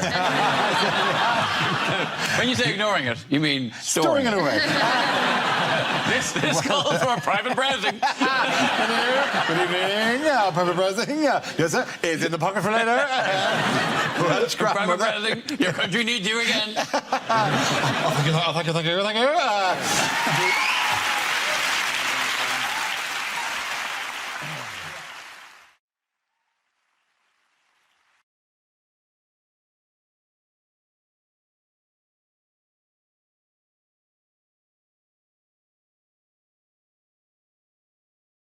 Okay, the next topic is things you wouldn't hear on a train.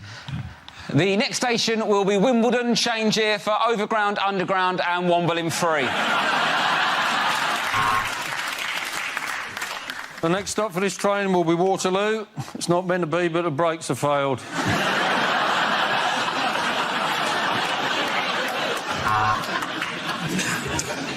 Yeah, I just want to tell you I'm on the train. No, just everyone else is doing it. Thought I'd join in.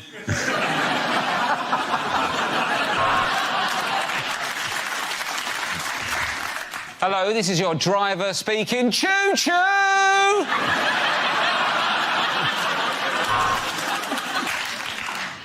Now an announcement for the people who insist on sitting the way the train is moving because sitting backwards feels weird.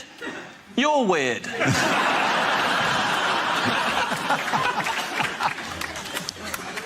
This train will shortly be arriving in Taunton. Please remember to turn off all mobile phones lest they mistake you for gods.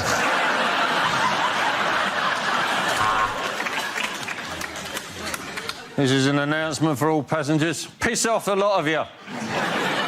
This is Crossrail.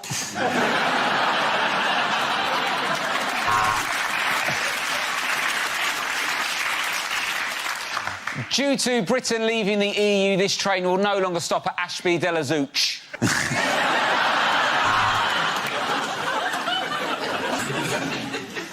Bing bong! Could the owner of a missing xylophone please make their way to the guard's carriage? This is an announcement for the passengers who are complaining that this service is late. Can I just point out that as this is Southern Rail, you're lucky to be on a fucking train at all. Bing bong. This is the bullet train service to Tuck it. Oh, we're here. Everyone off. Would the driver please contact the guard? We're doing 120. You don't seem to be in the cab, mate.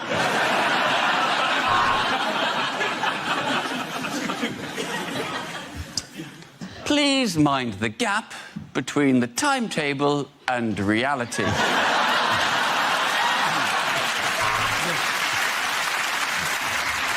There is a quiet carriage on this train for those shocked into silence by the price of the ticket.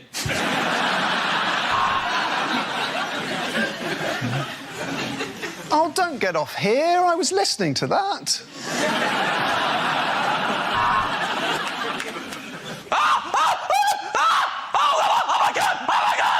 I'm scared of tunnels. I'm so scared of tunnels. At the end of that round, the point to Ed, Hugh and James.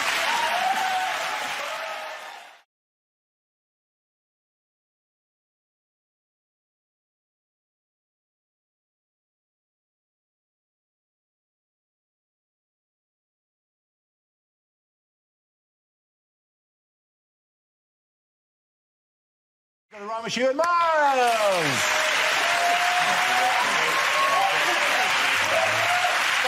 Now we come to scenes we'd like to see. So if everyone can make their way over to the performance area, I'll read out this week's topics and we'll see what our panellists can come up with. OK, here we go. The first subject is unlikely greeting cards. Roses are red, violets are blue. Sorry you're dead. What can you do?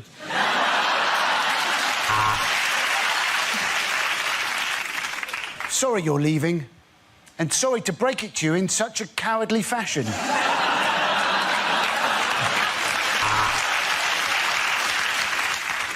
Happy Father's Day, whoever you are, wherever you are.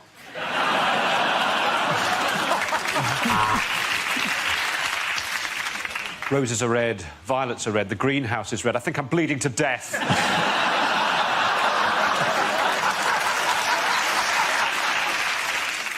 At this difficult time, I'm thinking of you, wearing suspenders and a mask.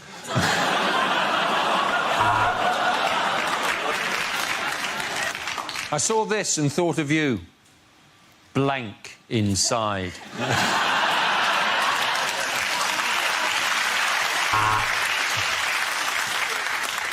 My feelings can't be put into words, although the judge did describe them as inappropriate.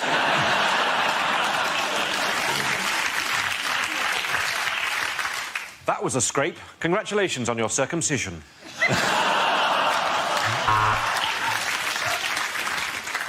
Congratulations, you did it. And we'll prove it. The Crown Prosecution Service.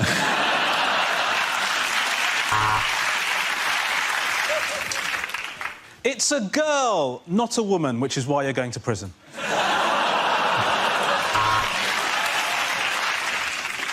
With deepest sympathies for the loss of your grandmother. / happy housewarming.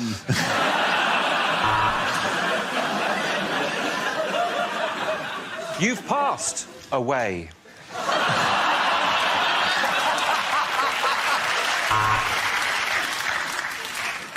It's 21 years, and this time you'll probably die in prison.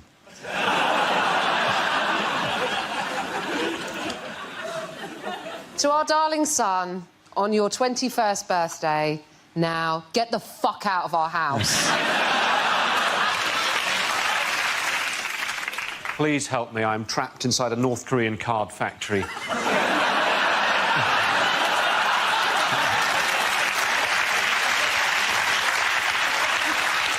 Also, Iron Man says happy 4th birthday.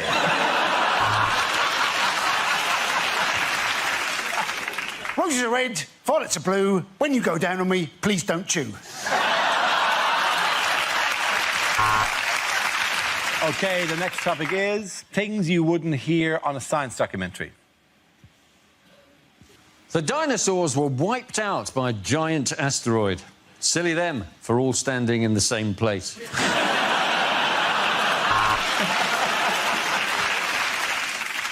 Does it burn anything other than Bunsen?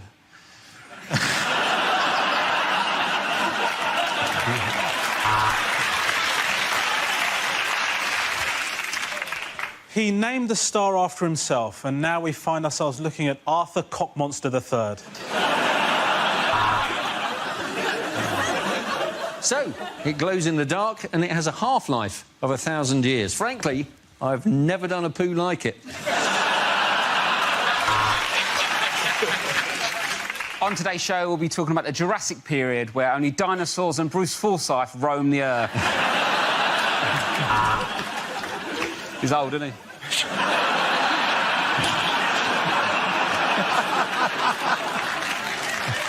For Sarah Palin, it's conclusive proof that man and dinosaur existed together. For everybody else, the Flintstones is just a cartoon. Next, biology. Why is that gorilla so sexy? Let the proton see the electron.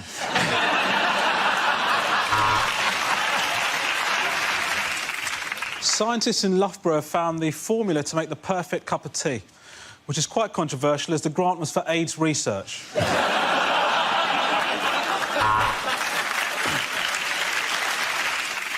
You've been watching me, Richard Dawkins. Good night and God bless. See, and the problem with cocaine is it's well Moorish.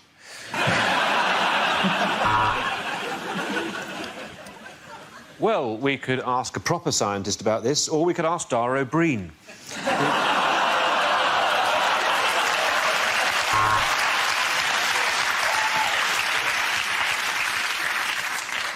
Hello, my name's Dara O'Brien.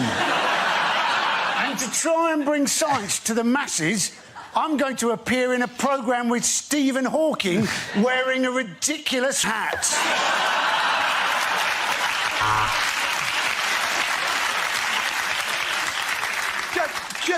Just enough with the, you know... I love that hat, by the way.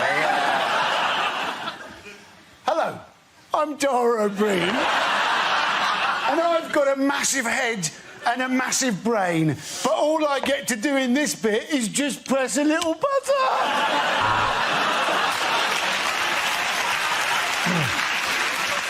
Mr. O'Brien, I award you a PhD. Phenomenal head, Dara.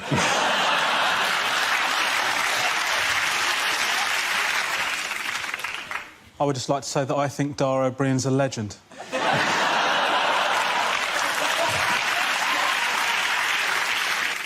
I work with Dara O'Brien. And today, my experiment is to turn this joke into a P45. Okay, well done, Dylan. Points going to run at you and Miles.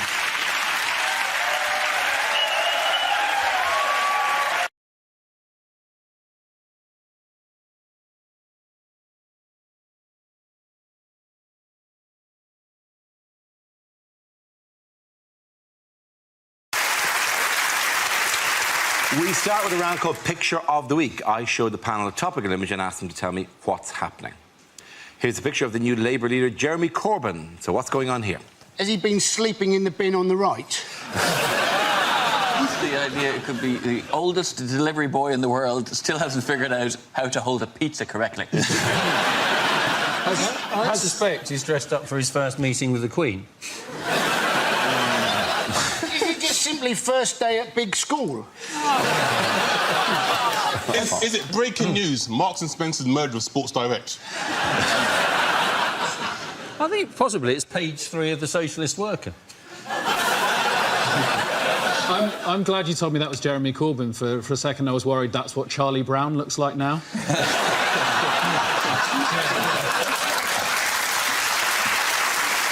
And that folder actually contains Snoopy's ashes. Too much now. Please.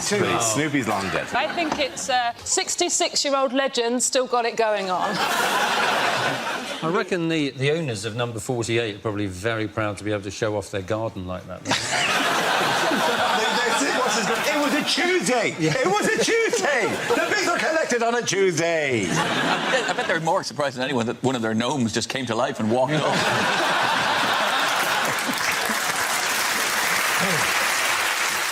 Is he such a dedicated socialist that he refuses to look to the right, even then that's the direction he is in fact looking? Are you saying that? Well, ultimately, I'm sorry, you were all born bad t-shirts and shorts. It's the socks with the trainers is the only genuinely offensive thing there. Yeah. And not using cocoa butter. And not using cocoa butter. Yeah, he's a 66-year-old man. I think so. There's no age restriction on cocoa butter. I'm really 55. It is Jeremy Corbyn who's elected leader of the Labour Party on Saturday, winning a landslide majority of 59.5% of the vote. So how are we doing the new era under Corbyn? It's exciting. It's really exciting. I'm so happy, and I'm not going to let you guys ruin it for me. I'm not going to. And that's reasonable, isn't it? Because, I mean, there's nothing weird about Jeremy Corbyn at all, is it? But he's right there, isn't he? Because in an era of identikit politicians, it is about time we had a leader of a major party who looks like he should be advertising canal boat holidays. No, I'm not surprised that he won. I'm just surprised that he won by such a large majority. Like, he got so many votes, like, even the organisers of the Qatar World Cup were going, how the hell do you do that? His first congratulation call was from Sepp Blatter, actually. I feel really sorry for him, because even though he's actually won this, people in Labour don't even seem to like him. And I think it's because he is so good. Like, he's a saint. He's so pure. He's so principled. He collects pictures of drain covers. OK, is that a thing? He is the nerd of the nerds. And obviously he's not the only MP who's got a large collection of pictures of manholes, but he...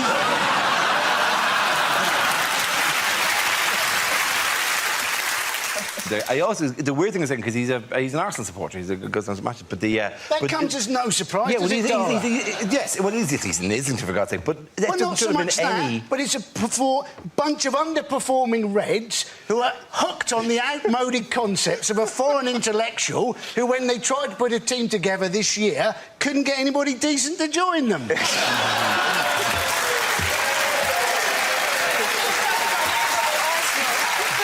That is some weapons-grade analogy there. No, it's actually. I mean, how did Cameron react? Do you see the Cameron's reaction to it? Security is the key word. There's a lot about security. He sent out this tweet. In fact, no one sent out this exact tweet, but Cameron said the Labour Party is now a threat to our national security, our economic security, and your family's security. Not my family. My family are fine. We live in a big house with 2 policemen outside the front. But your family, where are they now? Do you think that for a second? Look around. Can you see them? No, I can't see them either. He's climbed in the window and stolen them. That's what he's doing. Your family are gone, my friend, and I have a unique set of skills to return my family. I will, whatever Liam Neeson does. You see that tweet, and then you see a picture of Jeremy Corbyn, supposedly the most dangerous man in Britain. This is the man who's a 66-year-old beige pensioner who's a pacifist vegan cyclist. The most dangerous man in Britain. He's in trouble if there's a lorry turning left and he hasn't had his B12 supplement. Do you think the subtext is that the Labour Party is now a threat to our national security, economic security and your family's security because now they've become completely unelectable? We Tories are going to go hog wild on this country!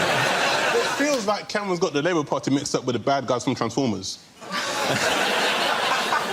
are the bad guys in Transformers? The Decepticons. Hey.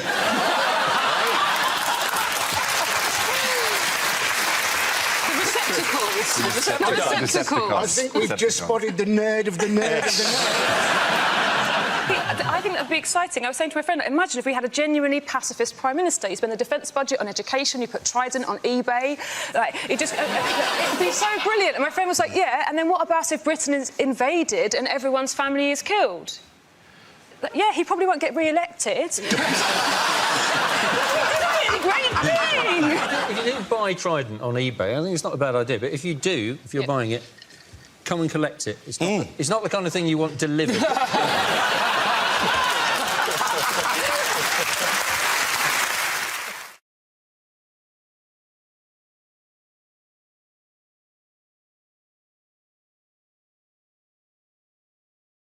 The question I was looking for was, what were 3 of the excuses offered up by the 2 suspects implicated in the Salisbury Novichok poisoning? Alexander Petrov and Ruslan Bosharov appeared on Russian state television to give outlandish explanations as to why they visited the UK in March and then denied that they had any involvement in the nerve agent attack. So what did they claim?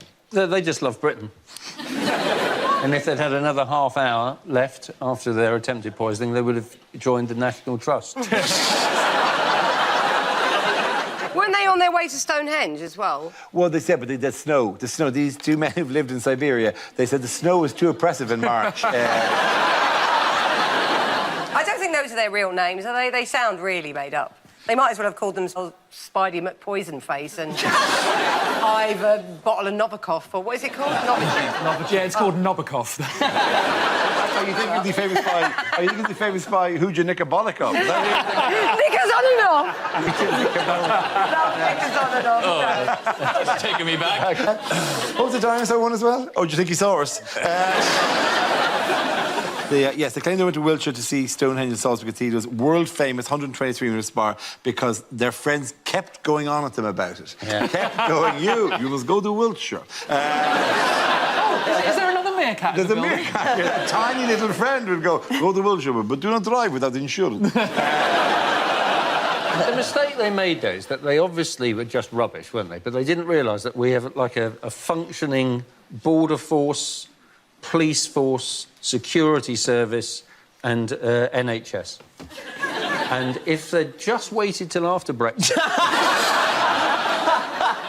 they would have got away with it. My favourite thing about it was the fact that they quoted in the interview they wanted to see the 123-metre tall spire, and it was like they were reading it off the Wikipedia page. Like, it's a bit like if I just went to you, "Hey, Dara, great to hang out with you, Dara O'Brien, born 4th February 1972.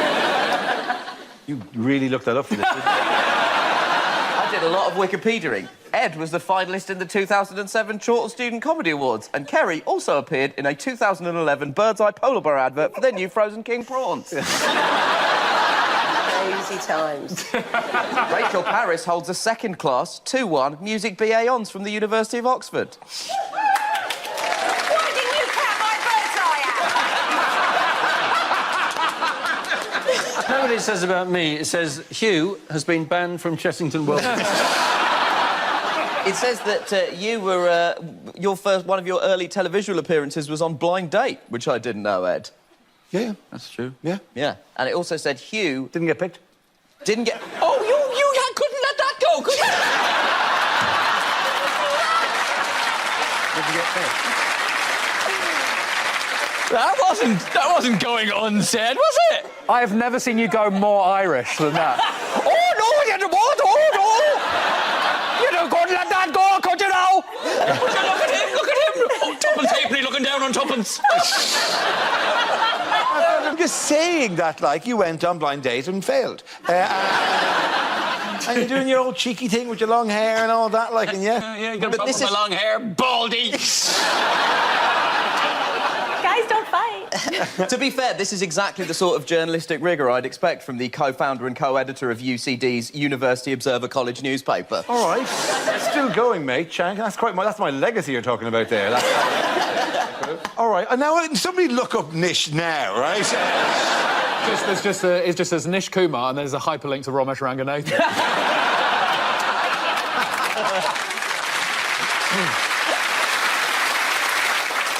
The spies, sorry, not spies, the Russian... these cathedral enthusiasts, they got asked if they went near the house of the victim, and they replied with the notoriously innocent-sounding phrase, maybe we did, and maybe we didn't. Way to make yourself sound trustworthy. Yeah. Also, they are somewhat hamstrung by the fact that they look like two people who have gone to a Halloween party dressed as suspicious Russian spies. They were both picked before Ed in Blind Date.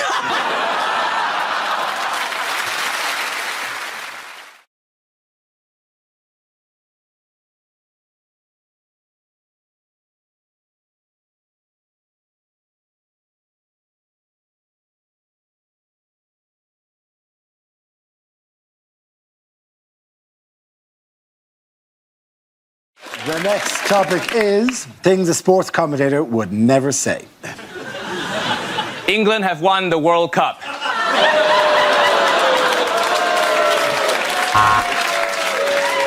And that was 11.3 seconds. Sorry, Michael, you will not be getting a second date. Ronaldo there being booked by the referee for taking his shirt off. He should know the rules by now. You are not allowed to take the referee's shirt off. Well, in this Grand National, as they come round to the chair for the second time, the music stops. Red rum is eliminated.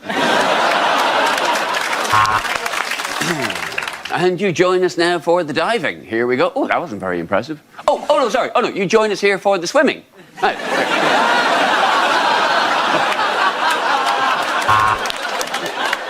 Well, I think from here he's going to go for the top right-hand corner, and he does! That is how you stick on a stamp.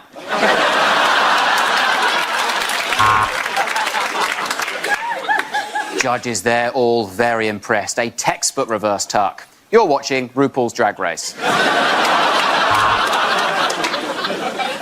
that Maria Sharapova or Mark the Week's Olga Koch? Yeah.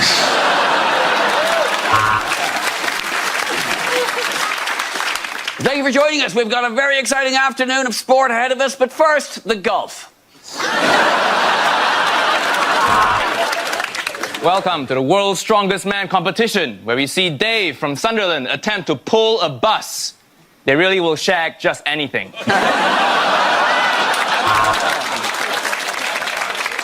And now time for the gay horses. I mean, dressage. And he has rested the ball there perfectly on the cushion. This really is a lovely new saddle they've made for Lance Armstrong. Well, at the start of the day, I asked if he'd got the bottle. Now he has proved he has got the bottle. That is my bottle. Give me my bottle. Will it be gold? Will it be silver? Will it be bronze? Who knows what colour the Russians' urine test will be? Oh, and here they come, running onto the field, completely naked, wearing nothing but shoes. This is an absolute... Sorry? I'm being informed that horses always look like that. This is my first time doing the Grand National. At the end of that round, the points go to Olga Human Rees.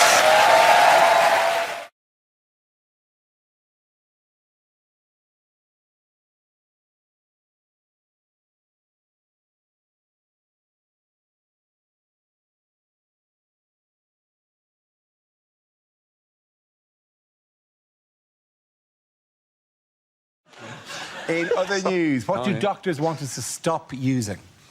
They're waiting rooms to sleep in. People taking helium, and they enjoy it, and they speak very highly.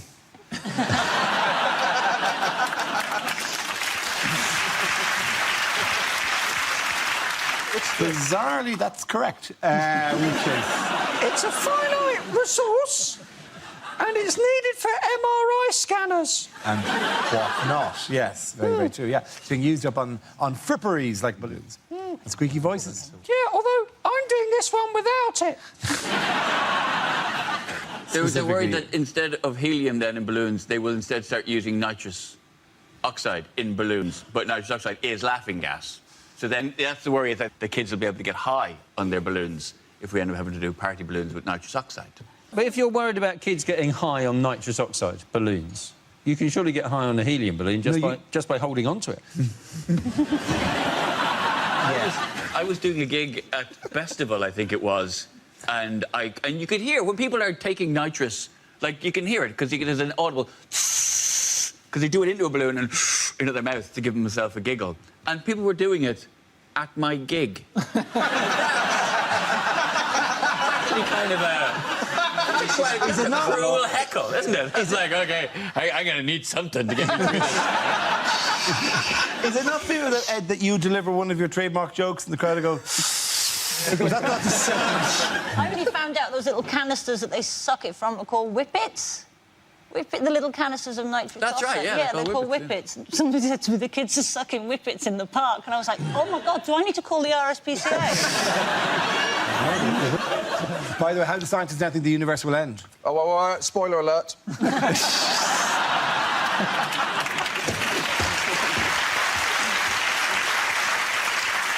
It's a thing called the Big Rip. Yes. The universe is sort of is accelerating so fast and getting faster and faster and faster that eventually it will just rip itself apart. Yeah. Is that right? And that'll be the end. They say this, how do scientists now think? What other nonsense have scientists just made up about what might happen 20 billion years from now when no one's around to say, oh, you got that one wrong?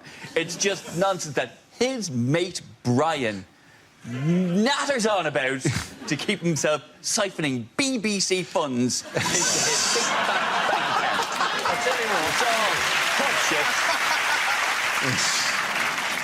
Me and Brian on the astronomy gravy train with all those millionaire, making a rain. Look at the Big Bang now, bitches. What will happen, though? I mean, they're saying this might happen in 22 billion years, but you can guarantee it'll be the day that the Greeks do pay back the last cent. Finally. 10 cents. It's called the Big Rip. The Big Rip is actually going to continue to accelerate faster and faster until the whole thing actually an just comes extension apart. of the Big Freeze, and it's either that or the Big Crunch. Yeah, it's Are they all the same thing? No, Big Freeze would happen first, then the Big Rip would possibly happen after that. And when is big yellow storage from that? That is just off the M4 in Hounslow. And then there's the big ins where the whole universe just goes into panto for the rest of its life. Big ins. Oh, Big Ins! I agree with that. Wow, that was too long a journey for me. There was a leap there. I agree with that. Tell me that joke again, Ed. I got some.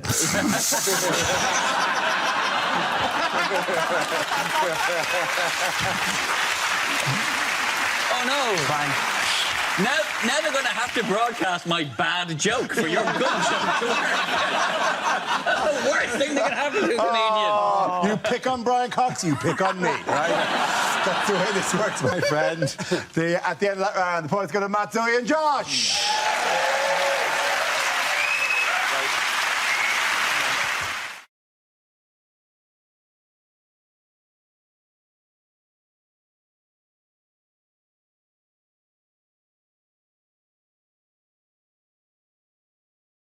What is Michael Gove planning for British prisons? He's going to sell them. He's going to sell them off for what, though? He's going to sell them off in inner city prisons. He's actually going to sell off of flats, isn't he? They won't be calling them prisons, obviously, call them gated communities.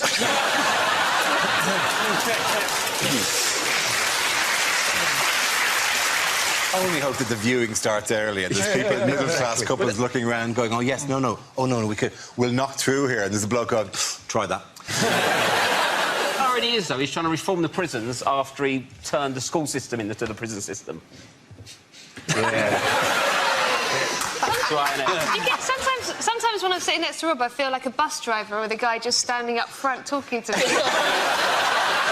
Another thing, yeah. And you know how you stop yourself falling over if you're doing that? You've got to really just spread your legs across. In France, is it called doing a bit of croissant? What doing a bit of porridge, isn't it? Oh, porridge, sorry, yeah. Oh, sorry, I forgot. I wasn't in my world. I bought Alpen the other day without added sugar. I was really sick. It was like eating the bottom of the hamster cage. How do you know that? Because I was really hungry one morning and I didn't have A lot of prisons are more independent now anyway. Broadmoor, Strangeways, Australia.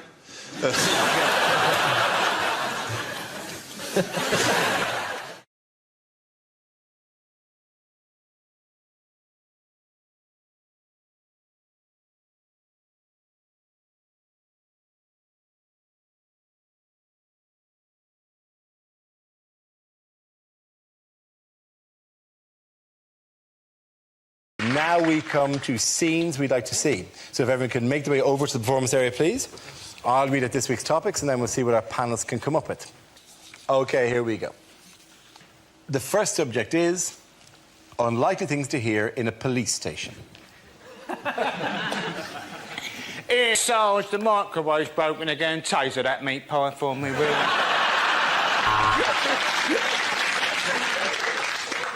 I know it's unlikely, but I don't suppose anybody has handed in Colonel Gaddafi, have they? I noticed the burglar making his escape. At this moment, I cursed the police cutbacks and gave chase, shouting, Nina, Nina, Nina. All units, be on the lookout for a purple Renault Clio. Registration number, Saffron Doily 22, Bongella Chrysanthemum. Hiya!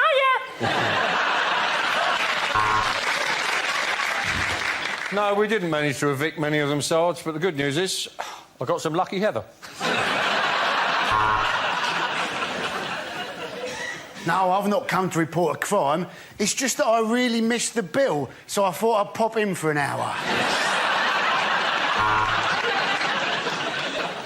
Here, Sarge, pass us the arts section out the Guardian, will you, mate? Yes, I know how identity parade works. That's her! That's her! That's the woman I robbed.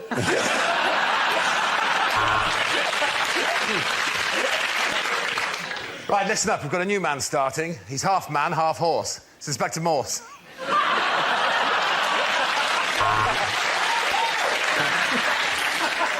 Yes, our new 50-inch plasma screen TV. It is rather nice, isn't it? Well, if you can't beat them, eh? I am charging you with the murder of Mrs. Thompson. That'll be £7.19, please. Right, listen up. There's a giant fly attacking the station. I've called the SWAT team.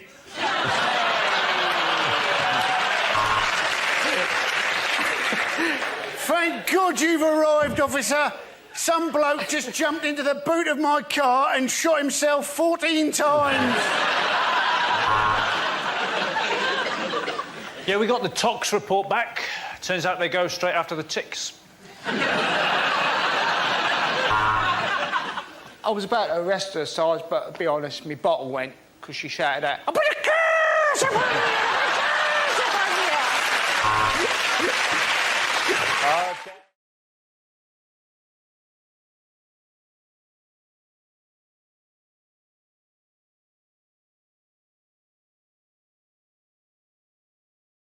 The first subject is the worst thing to hear over a tannoy system. Only you can hear me. The train to Nottingham will arrive in 5 minutes, which is a pity because this is Tesco. Second floor, but you can't get out. Welcome to our school sports day. Mark will probably get stuck in a sack. Ha, bloody ha.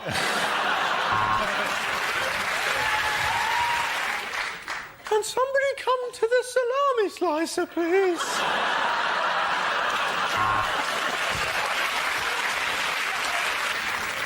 If anybody has found a Vicks inhaler...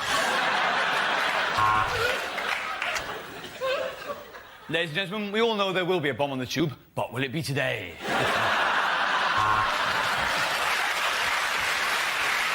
The lift doors are closing, leaving you trapped in an airless, windowless coffin, hurtling downwards at 100 miles an hour.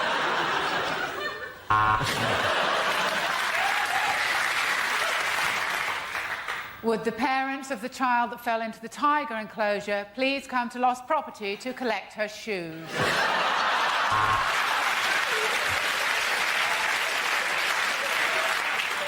The plane's about to land in Glasgow. Passengers are reminded to set their watches back 25 years.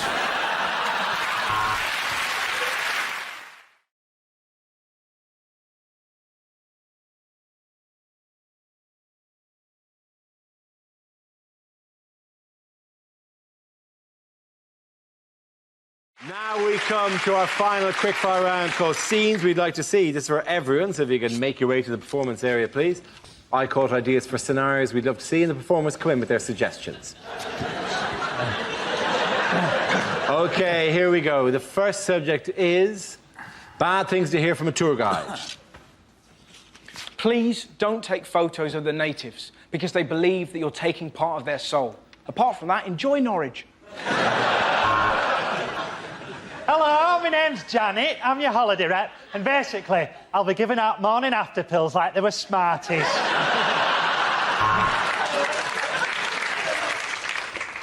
Good morning.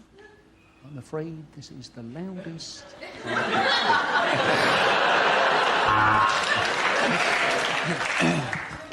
Venice is a most historical city, famous for its... Oh, shit, it's flooded. Everyone get back on the bus.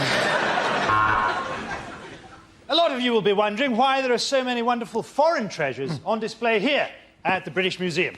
And the answer is quite simple, really. Gun beats spear.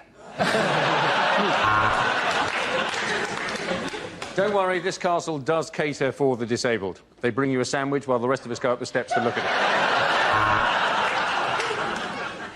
Let's have a little song, shall we?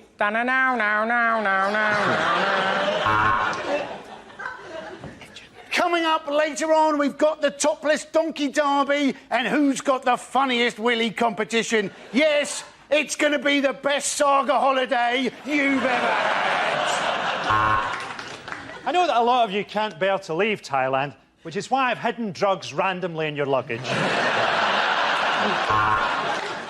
And as we enter the next room, I need you all to be very quiet because we have technically broken in.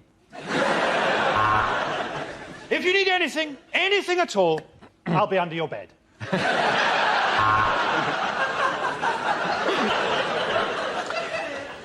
And if you look out of the window on your left, you'll see the side of the road that we should be driving on. Of course, you have to respect local customs. On the right-hand side, you'll see a woman being burnt at the stake, and on the left, Dundee Town Hall.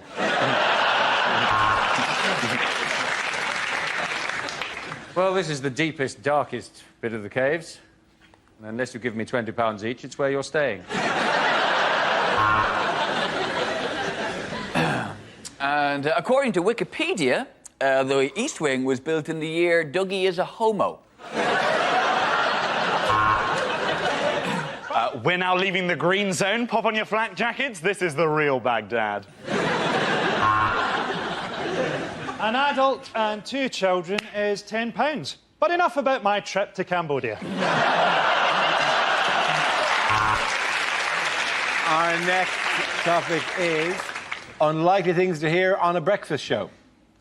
If the woman I picked up last night is watching, help yourself to cereal, but get out of the flat by the time I get home. And now it's time for Thought for the Day.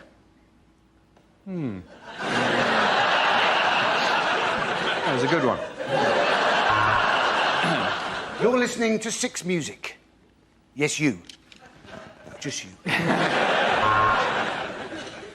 Welcome to Travel Report. We've got a text here from Dave on the M5 who says, ha ha ha, every morning you leave for work, I pop round and shag your wife.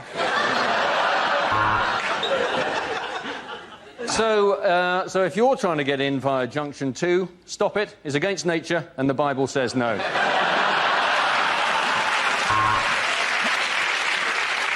Next, we speak to Fern Britton about having her stomach stapled, this time to an enormous chocolate cake. In other traffic news, if you're on the M11 headed towards Middlesbrough, I would turn around because it's a shithole.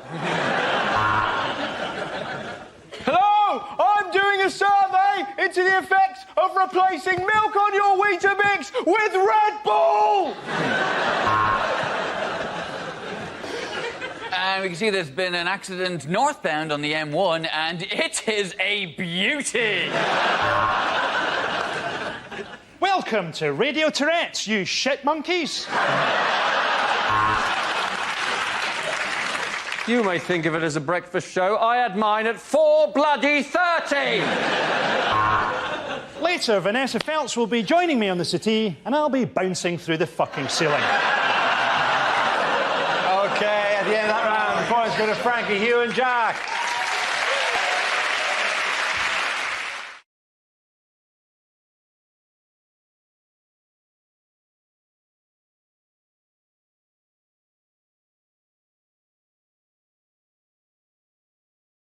How has Trump himself dealt in fake news this week? It's a false Time magazine cover, isn't it? Yes, he put up fake Time magazine covers in 5 of his clubs. This, which was framed with Donald Trump as a television smash written on it.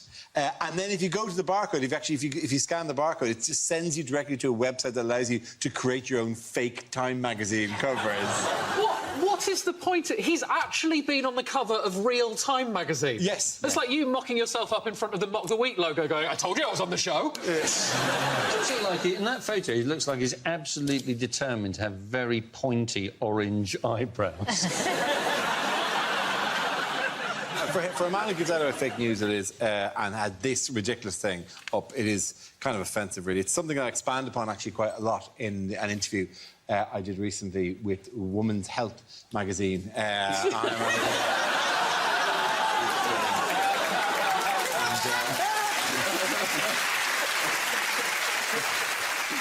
have to say, at first I was disappointed that there wasn't an article about me, but then I spotted the killer abs on the loose. It's something I discussed actually quite at length in an interview I recently did with Classic and Sports Car magazine, which you'll see these. Yes, it's just a thing I have on the wall at home. How many of these did you do? That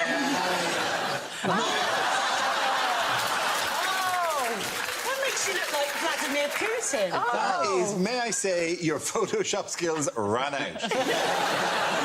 Darlene, how I've learned to ride a horse despite my heavily broken neck.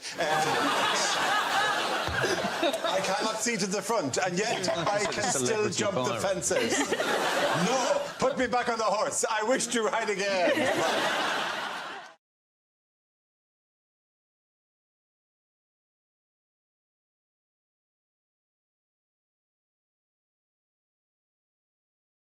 OK, here we go. In the week in which the government called for stricter driving tests, things you wouldn't hear on a driving test. When I slap the dashboard with my forehead, I'd like you to crawl out of the wreckage and fetch help.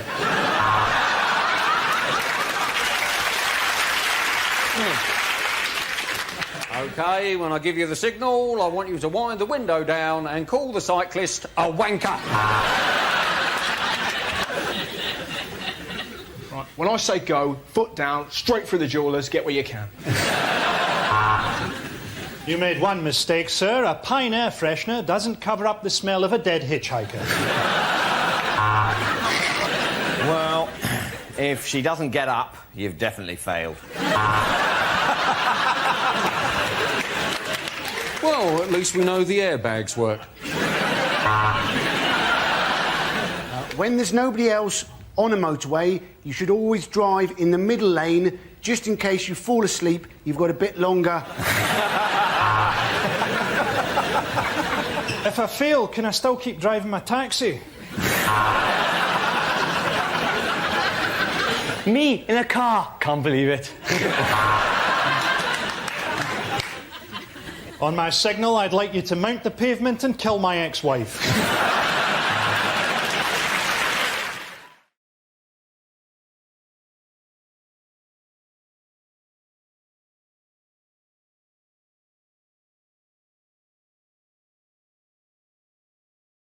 Let's have a look at the first topic. First topic is health. I had to have my penis looked at. By a doctor. I didn't just wake up one morning and go, oh, more people should be looking at this, quite frankly. I used to spend an hour a day at my bedroom window with it pressed up against the glass. It was a scary experience having to go to the doctors. I thought I should build up the courage to get down there and have it looked at. Well, I went in there, my courage flew out the window like a little bird. Because as soon as I went in there, I found out that the doctor who I had an appointment with was a lady doctor. Now, I obviously don't have a problem with ladies being doctors. In fact, give them the vote, that's what I say. But there is a worry if there's a lady poking around down there. In that context, what if your nethers decide, ooh, think it's time to go to work? Luckily, then, I remembered I'm not an Alsatian whose lipstick pops out at the slightest whiff of an undercarriage.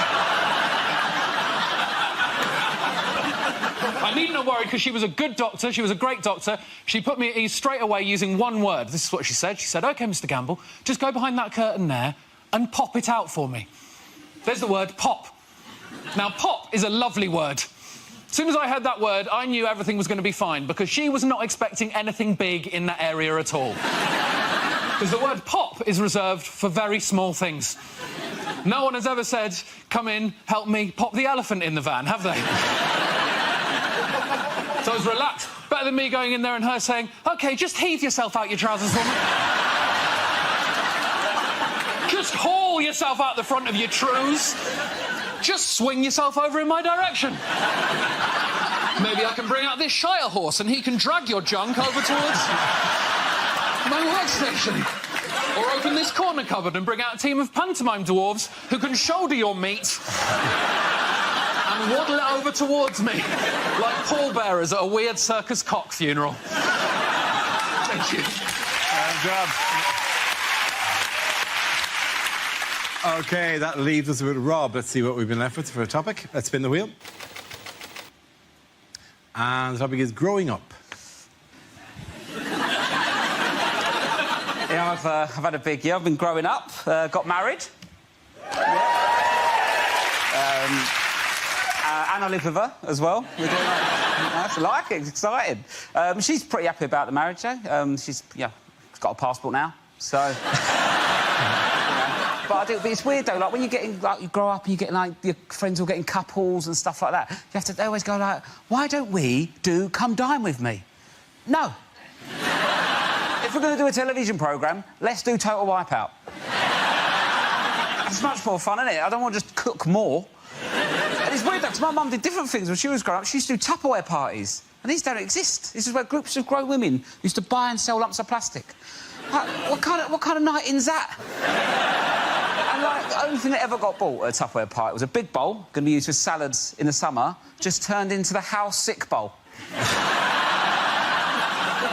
Everyone's got one of these horrible bowls in their house. It's a bowl you keep in your house that every member of your family's been sick in at least once. What kind of life's that for the bowl? He's at the Tupperware party, I'm a big bowl, going to see some salads in my time. No, mate, sick forever. But the thing is as well, like, I used to come home from the pub, not even going to be sick, just a bit pissed, and Mum goes, get in the sick bowl, you need the sick bowl. I don't need the sick bowl, Mum. But I get the bowl, I look in it, get flashbacks, I'm sick everywhere. There's been 3 generations of sick in that bowl. It's the closest thing we've got to an heirloom.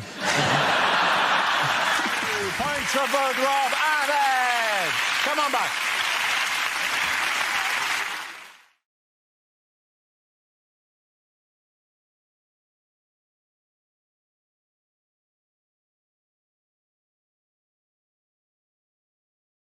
Hello, I'm Dara O'Brien. Happy Christmas and welcome to a special festive edition of Mock the Week. We'll be talking about the holidays as well as looking back at some of our favourite moments from the last series, along with bonus bits we've never shown before. Hope you enjoyed them.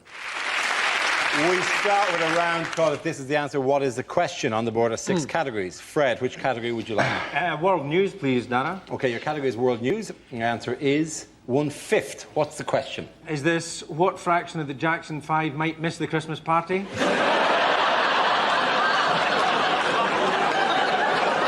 Is it how much of the weekend can Andrew Flintoff remember? Is it how much of French and Saunders is Saunders? Is it what proportion of Enid Blyton's The Famous Five can lick their own testicles? Is it England's only dwarf king was called Henry the what? How much of a Boris Johnson speech is not, well, I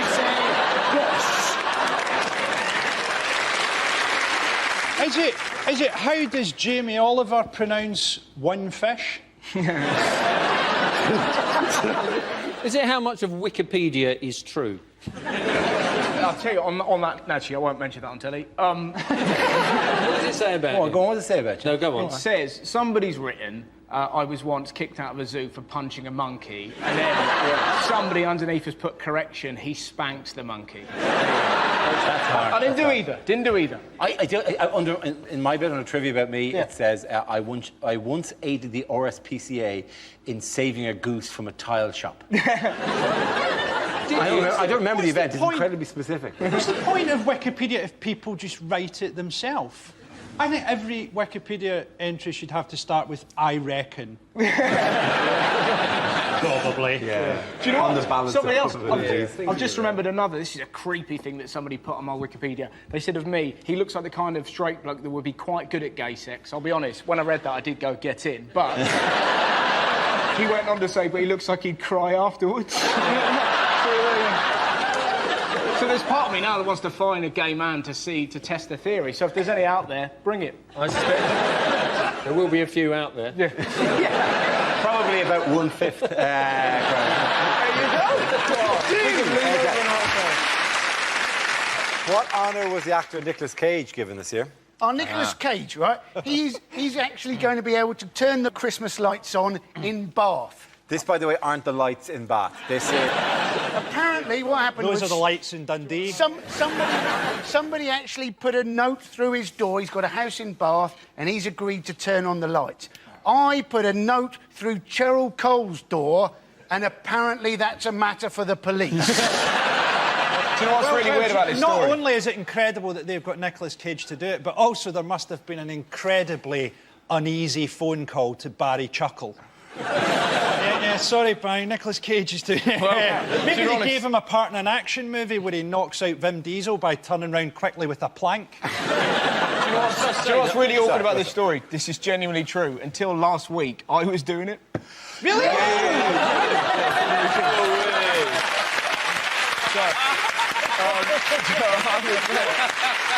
was there. Yeah. And then from nowhere, Cage has just jumped. It's funny. All my relatives like, do you want us to sort him out? No, I don't want you to sort him out. Because we'll go around there and mess him up. Don't mess him up. Because you were originally up for the part in Face Off as well, weren't you? And what's really funny about it is the lady that posted the letter through the door is the exact lady that went, oh, we'd love you to do it. You'd be great. And then I read in the paper without even telling me, the big Nicholas, you bitch. About 10 years ago, I switched on the Christmas lights in Kidderminster. Wow! And because I've been rude. There are Christmas lights in Kidderminster. Yeah. Were you asked to do this? Yeah, because we've been rude. We hit Bruce Willis! We've been rude about Kidderminster on television. Got a letter from the Kidderminster Tourist Board or whatever saying, would you come and switch on the Christmas lights? So you think, oh, that'd be great, I'd love to do that. But you don't actually do it. Because what they do is they give you one of those enormous pretend switches right? And you have to kind of go like this on a balcony to a crowd below, and you kind of go, oh, I'm going to press the thing now. And you press it, and as you press it, a bloke in a room behind turns on a switch. So you're not doing it. So hang on a minute, so that bloke's going to be me. I'm going to be the Right. So you were asked to do it because you were rude about Because I was Kidderminster. rude about Kidderminster. I also did a joke once about Wolverhampton and got invited on a tour of Wolverhampton. I'm thinking bigger than that. If I slag off Jessica Alba, do I get a tour of Jessica Alba? Well, apparently Bristol wanted to have Bruce Willis switching on their lights, but then they remembered that he tends to get into a lot of trouble around Christmas time.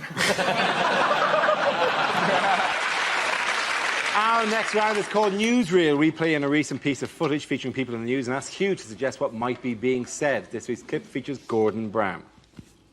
Hello, happy Christmas, everybody. Just making sure everything's ready for the event tonight. Where am I sitting? That's it. Just here. No decorations, I see. That's good. I'm Scottish. I don't do joy. So, sitting in the middle here. That's right. Right next to the President of the United States. He's specially requested he sit next to me. So, when a barber comes in, if you could just make sure that he sits in that chair. Super glue him if you have to. That's good.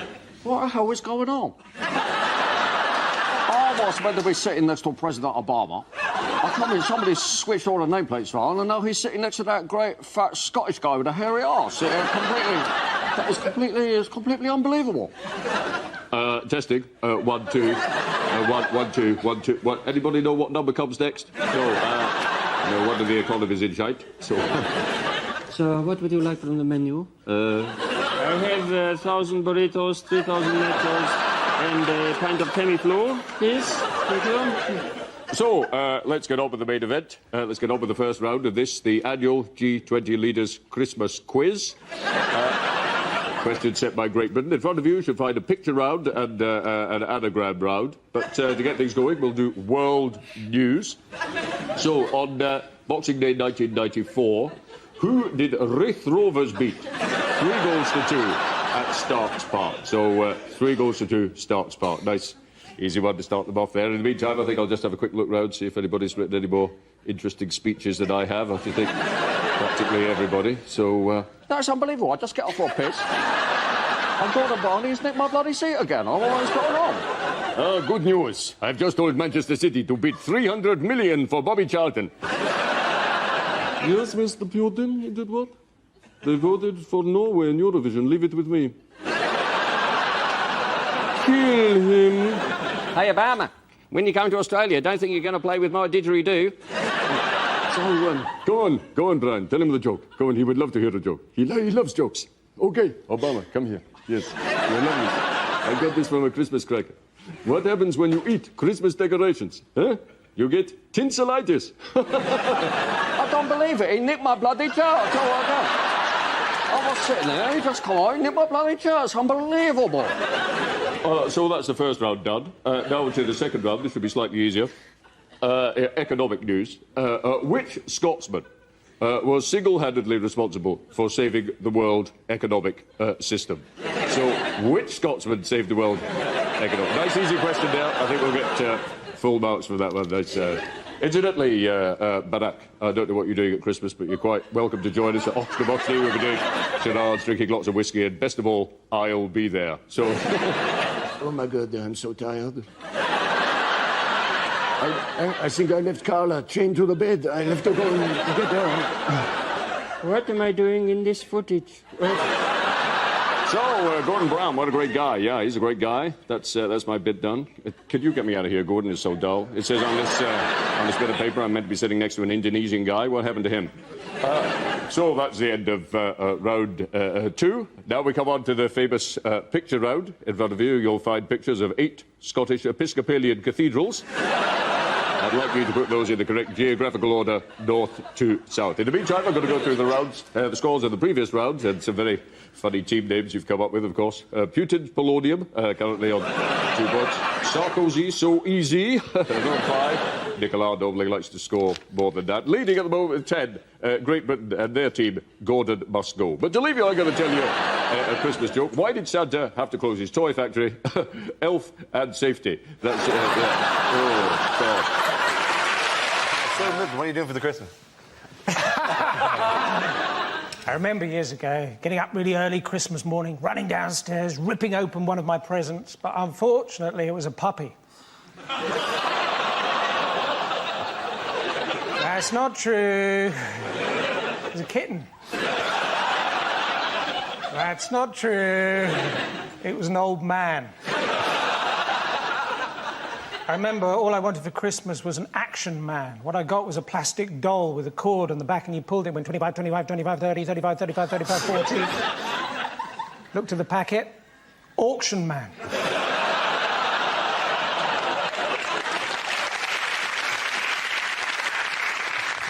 I don't know about you, I often feel like Joseph at the inn in Bethlehem, holding a crib of straw and saying, no, I wanted to see the manager.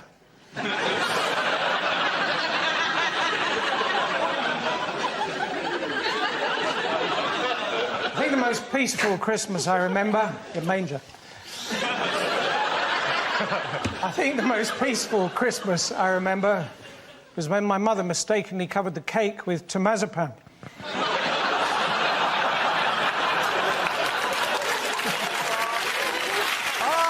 The Christmas quiz!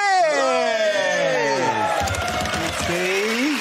People now come especially for the Christmas quiz to look at our fabulous decorations. Like that page. He's got this shit for page, which I think is actually sort of, sweet. And then, for no particular reason, a squirrel. A squirrel with tinsel on him, which is not in any way and effective. Donald Trump's hair at the back. And then this, a genuine, you can purchase this, which is a glistening owl with antlers on. You know, you can just cost like £4.50 or something in a shop. Is this your audition for QVC? Anyway, so that's, you know, hey. OK, here's the Christmas quiz, right? In which there'll be quizzes and questions. What makes the traditional British Christmas dinner unique? Turkey, sprouts. No. What is it about it that actually... Racism. No, not unique, it's an achievement. Not racism. You can't say that for every question, Nick. So what makes a British Christmas dinner outstanding? Why did you ask it again without mumbling? I'm sorry, my face is full of your shitty lemon meringue pie. It is quite tart. It will. Oh, it didn't fall apart. Bravo. OK, why is the British Christmas dinner outstanding? Is it considered the unhealthiest or something? Very close. Yeah, it is. The most fatty. It is the unhealthiest in Europe. A typical Christmas dinner in this country contains 3,289 calories, 70 grams of fat, 210 grams of carbohydrates. The second most calorific Christmas dinner in the world. Who's the most calorific? Take a wild fucking guess. Oh, put him down, Camilla. I'm sorry she's insatiable. Anyway, I meant to give you this. I don't know why. I don't care. Oh, look at this. This is lovely. This is like a lovely Christmas present. Goodness, my voice is even lower than normal. I wonder if they have any strepsils. By the way, I have already paid for this. I'm not walking off with it. Oh, for goodness sake, Camilla, put them down. It's a compulsion. We haven't got any money. Oh, no, please, if you could just pop them in the bag, that'd be... Thank you so much. Lovely, thank you. Just a quick word in your shell-like, Your Royal Highness. That is, in fact, the fourth carrier bag your wife has filled with Christmas goodies. So far, she hasn't paid us for any of them. It's a charity event. Well, don't worry, I'll just write you a pretend IOU. I normally prefer to play the way I handle my relationship with my mother. Contactless. You take your hat off and you bow. That's what you do. Hat off, bow. It may be Christmas, but I'm still the Prince of Wales. Yes. Oh, look at these. These are lovely. Would you give me a small furry aviator? Could I have one, please? No. Miserable wanker. Hello, Camilla. We got all the goods you asked us to obtain for you. That's lovely. Are they all here? Oh, what a lovely puppy. Could I have the puppy? Look at these dogs. What lovely dogs. Could I have the dogs? Well done, you did it! What do you want for Christmas this year? I don't know. I don't want anything for Christmas. Hand job off an elf. Guess what the number one gift party for kids this year? Nerf guns. The Nerf The gun. Nerf gun is 64 quid. You could go to America and buy a gun for less than that. Actually, it's like it's a ludicrously scary thing, the Nerf gun. This is the current... Hey, don't point that there. Hey, point that over somewhere else. I promise I'll do really, really careful. I wouldn't dream of doing that to you. Of all the people here, you were the last person that I would fire the... Boom! Hang on. Oh, yeah, there's three things you can do, right? You can do this big one here. What? Right. Listen, Nerf is how I did this to my eyes. So I'm just saying. I'm just warning you. OK, cool. I'll get him instead. Right, OK, Grant. Are we OK to sacrifice you for this? And then you can do these. I guess so. I bet you could catch one of your certain teeth, there's an instruction manual that says do not aim at people's faces. Yeah, Please remember that I am a special man with special powers and do not try this at home.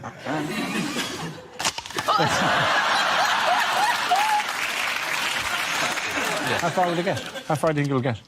I don't know, but if he hits any of you, sue the shit out of you. All that money they're saving on Bake Off now can go to you. Can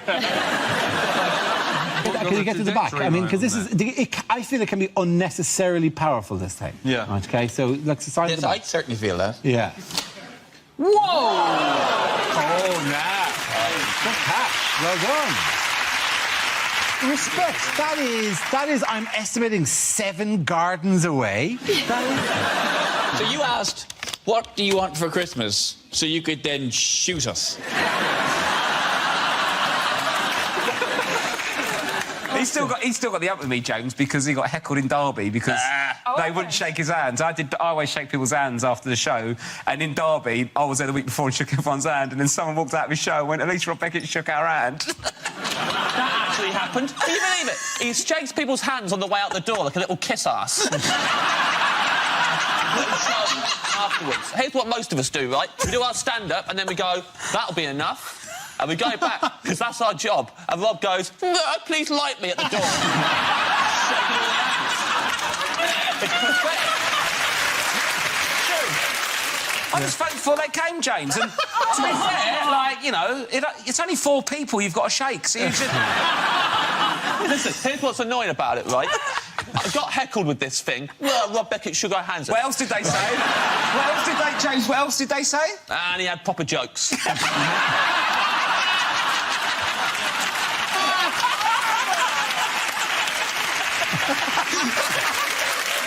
So then I was like, right, for a joke then at the end, I said goodnight, and then I legged it downstairs to the door, and I shook all their hands on the way. I was like, however, yeah, 4 of them, but like, shaking all of their hands. And when the last one went out, and it was clearly a joke that I was doing to make fun of Rob, and the last one went out, and the venue manager came up to me and went, thanks for doing that. It really means a lot to him when people take the time to shake their hands. I was like, that was a joke!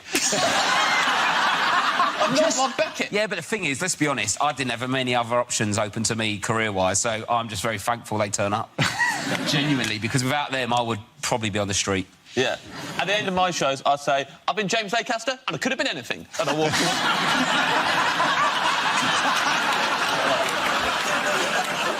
Why would you want to be given clothes as a Christmas present in Iceland? Because it's really cold. It's cold. It's freezing there. It's a land of ice, Dara! Is it because you can take them back and get the money back in exchange for the clothes? No, it's not that perfectly practical good reason to get clothes. Because clothes is just a good present wherever you are. Oh, God, yes, I know. OK, the question...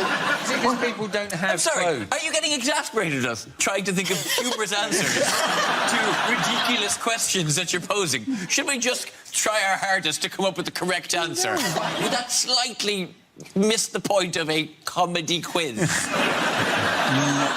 No. Is it because normally they sell frozen food?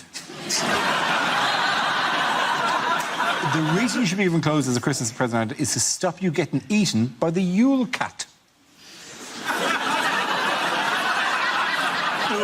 Yule Kuterin. I tell you what, I wonder why you didn't get the QI presenting.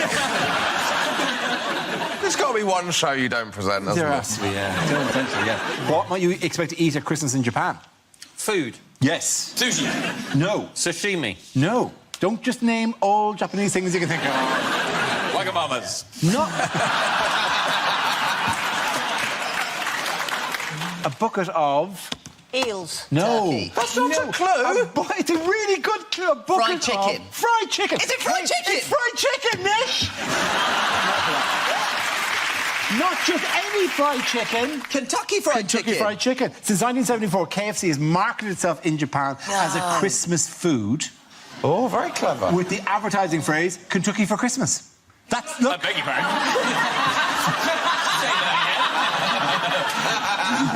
Kentucky for Christmas. A lot of things to hear at Christmas. Oh, John, thank you so much for my electric toothbrush. No, it's everything I wanted and more. Oh, you got lots of nectar points on it. Good.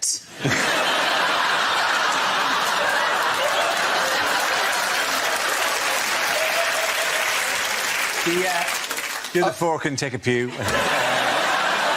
This might run for a while. Yeah. Oh, Sarah. A holiday to Barbados?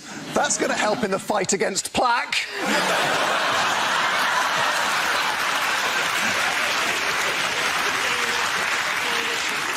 It's Christmas. Today? Are you sure? The shops have kept that very quiet.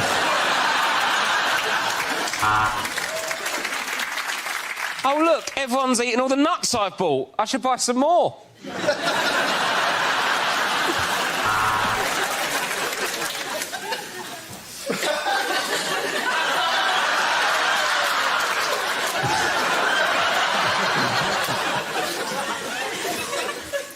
Leg or breast? I'd really rather you just put your clothes back on, Greg. I'd just like to reassure everyone that the sponsorship deal will have no effect on this year's nativity. Now, Joseph, if you could just pop Jesus in the Pret a Manger.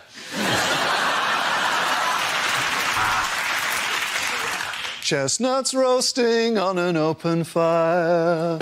Christmas with a vegan. This is your Christmas and birthday present. Yes, it is a turkey with 16 candles stuck in it.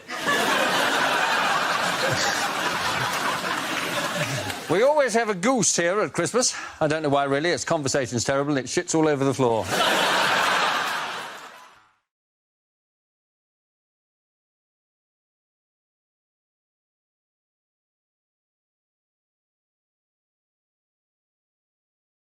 OK, that leaves us with Tom. Let's spin the wheel and see what your topic is. The topic is exercise.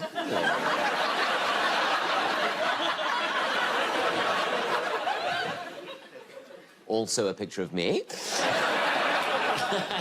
I'm not very good at exercise. I joined the gym. I joined Virgin Active because there wasn't a Virgin Passive.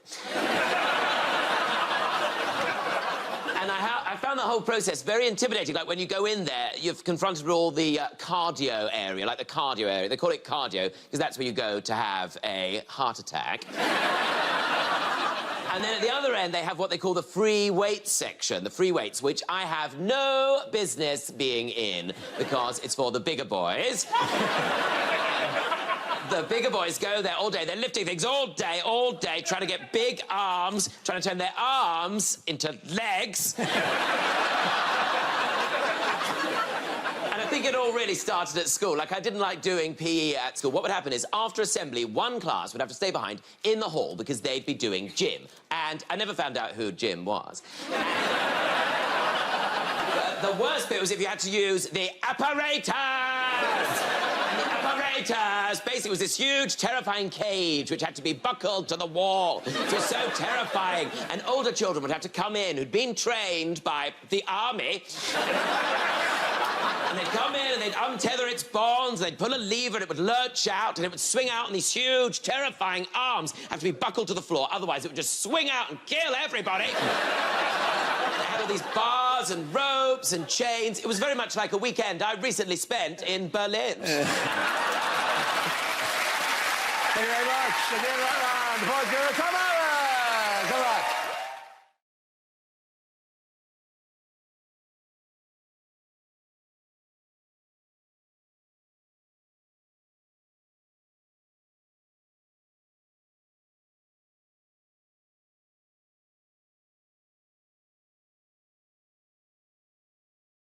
On the board are 6 categories. Rob, which category would you like? Politics. I love a bit of that. Your category is politics. The answer is 13. What is the question? Is it the number of people on X Factor's first episode with dead relatives?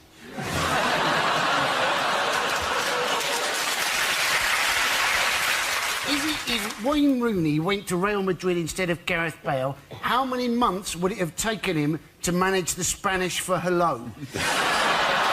Oh, is it? I know what it is. Is it when Louis Walsh goes over to One Direction's house to play ping pong, how many little white balls are in the room?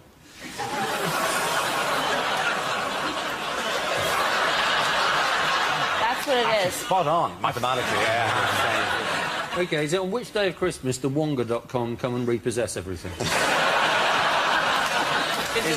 Is it the number of BBC programmes currently hosted by Dara O'Brien?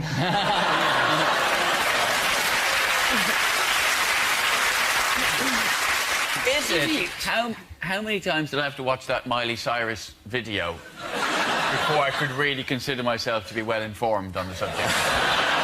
Is it, in fact, how many times a day does Oscar Pistorius think, well, I suppose I could just have knocked?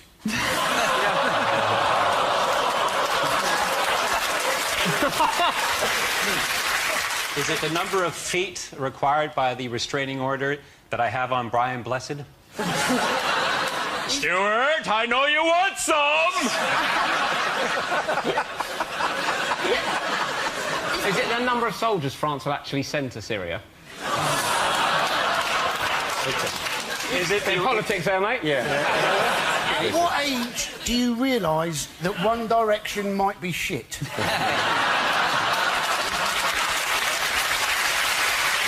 Do we have a correct answer? Do we have a correct answer? What is the atomic number for unluckium?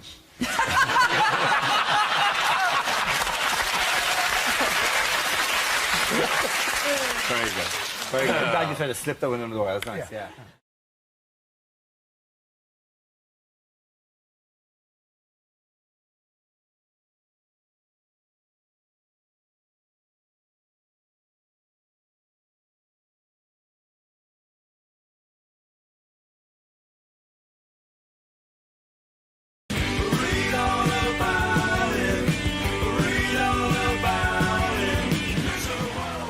OK, here we go. The first subject is the Olympics. Who wants to come in that? Any part? Now, I don't know how you got on with getting tickets for the Olympics. There are still tickets for the Greco-Roman wrestling. Yeah, whoopee-doo. There aren't so many Romans in Britain anymore, are there? And those Greeks can't afford the tickets. And we will have forever our first GB football team. Yeah, it'll be the first time that Ryan Giggs, Ashley Cole and John Terry have got together since the last Miss World contest. But if you haven't got any tickets, go and see the Olympic road race cycling, right? It's free, yeah? But it's not the same as proper road cycling. Never in the Olympics do you see somebody having to go off into a ditch because there's a lorry turning left. Never do you see somebody go over the handlebars because some idiot in his car has opened the door without looking in his side mirror.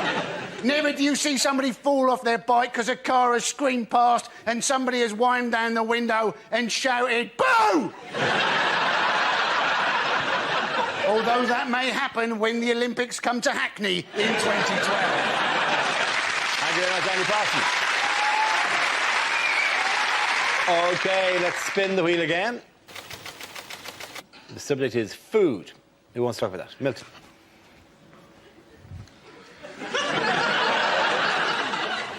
I went for an Italian recently. Well, he was annoying me. Incredible to think, isn't it, that every single Scotsman started off as a Scotch egg.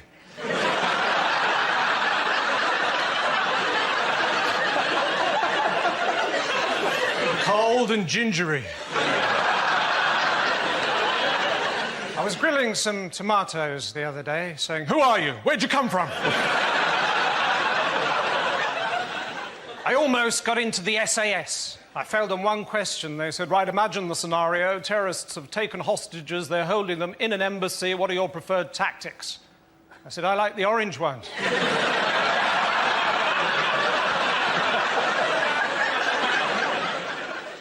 I was in the park the other day watching an old man feed the birds, and after a while I thought to myself, I wonder how long he's been dead.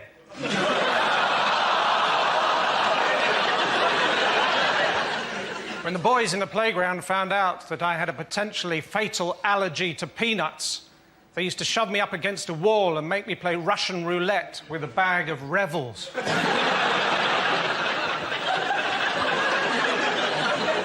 That's all. Good night. That leaves us with Mickey. Let's see what you've been left with. Let's spin the wheel. The topic is culture.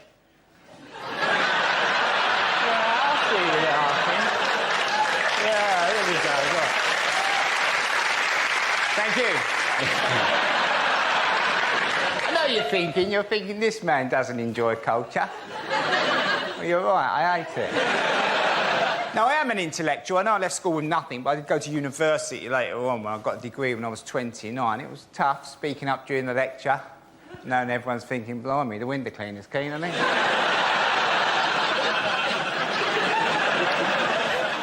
But when I came out, when I got the degree, I thought, that's it, I'll be interested in things now, won't I? It's all going to be fine. So I thought I'll go back to the art galleries again. Went into the art gallery. I don't like art galleries. I'm never quite sure how long you're supposed to look at the pictures for. I should give you a bit of guidance, you know, because I can crack on in a gallery, I really can. 3 or 4 minutes. Boss, that's not bad, that's not bad, that's not bad. Just mess that up. I can be over by the door in about 5 minutes. The wife's crying at her Matisse. Come on, love, there's a Wetherspoons round the corner. But the other thing is, you've got to enjoy looking at other cities, apparently. The city break, does it actually exist, the city break? Is it a real thing? Went with the wife to Prague the other week, and she said, after a couple of days, she said, are you enjoying yourself? I said, yeah, I've just paid 15 quid for 2 cups of coffee. But at least we've got that bridge to walk over again. Because I've never done that before. Or maybe we could go to the castle.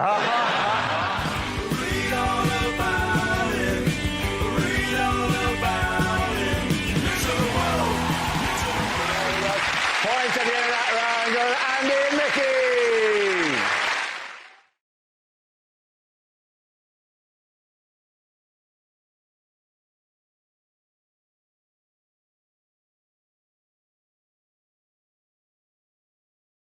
The Large Hadron Collider in CERN in Switzerland starts on Wednesday. Or to give it its proper name, the Black Hole Machine.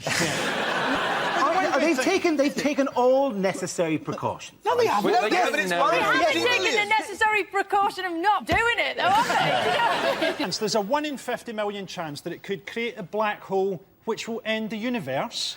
Now, I would argue that if there's any chance of that, like if my kid said to me, can I get a train set up in the loft? I would go, OK. If said, could I get a train set that might end the universe? I'd say, what about a bike? So you'd prefer it if they got the protons and then cycled them round the tunnel on a bicycle? The thing is, I'm sure they're going to find out some interesting things about protons, but I would add, I don't give a fuck.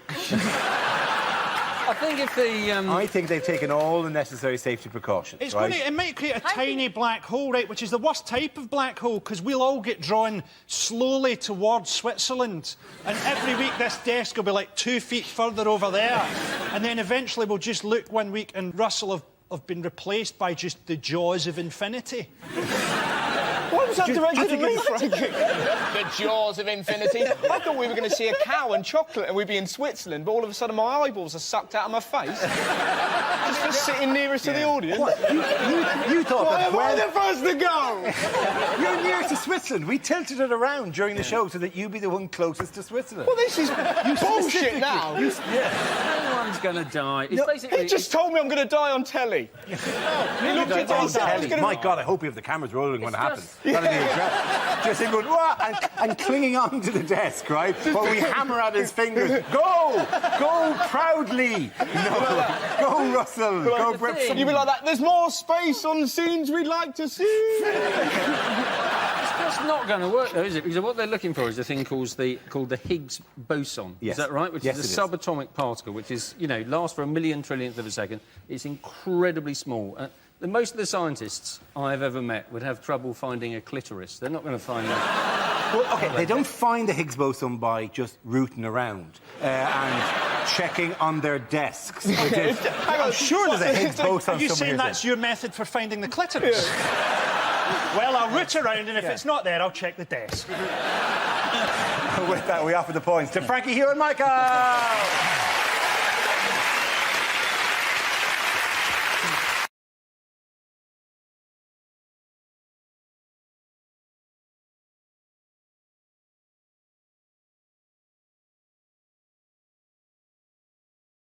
OK, here we go.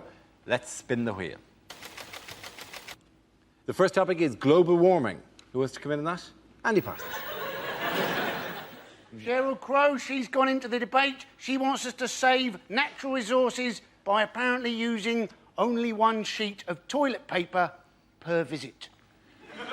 Now, let's face it, sometimes that's just not feasible, is it? But ever since I found that out, part of me's there thinking, each time I use more than one sheet, I've let Sheryl Crow down. Then part of me's thinking, oh, I'd never want to go out with Sheryl Crow. She's a toilet paper Nazi. And half the time, she's probably got a dirty arse. Thank you very much, Andy Parsons. OK, let's spin the wheel again. The subject is celebrity. Who wants to come in on that? I will take that. Ed. Yes. No, I'll take celebrity because, you know, I suppose, I'm a celebrity. You know, I've got the sort of... I'm on telly occasionally. I'm on it right now. So that's fair enough, you know. But I'm not like famous. I've got that sort of halfway house. I'm not like household name, but I'm not nobody. I'm sort of like that bloke. What's his name? You know, like people will say, oh, I saw that Ed Byrne on telly. And the other person will go, who? You know, oh, you know, the Irish guy, comedian. What, the big guy with the bald head? No, not that bloke. And it's weird when you got that sort of in-between thing, because, you know, I'll tell you what I get a lot, particularly in England, is I get people coming up to me to tell me that they don't know who I am. Seriously. Which to me seems a bizarre thing to cross a room to tell somebody, but you would be alarmed how often someone will come up to me in a pub or a club and go, apparently you're on the television? I've never heard of you. Really? My family used to own a dog called Layla. What? Sorry, I thought we were playing swap information neither of us gives a shit about. No? Whereas in Ireland, I'm a bit more well-known. So in Ireland, I get abuse.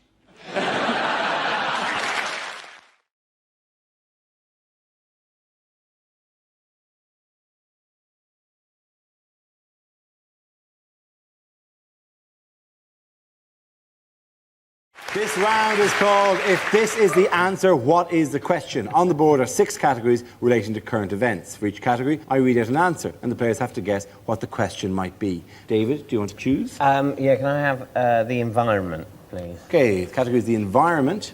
The answer is between 19 and 23. What is the question? Is it where the postman puts mail for number 27?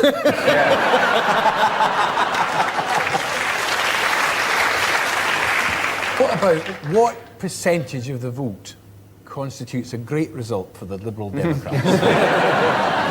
Is it how much Wayne Rooney will weigh in stone 2 months after he retires? Is it where are the numbers 20, 21 and 22?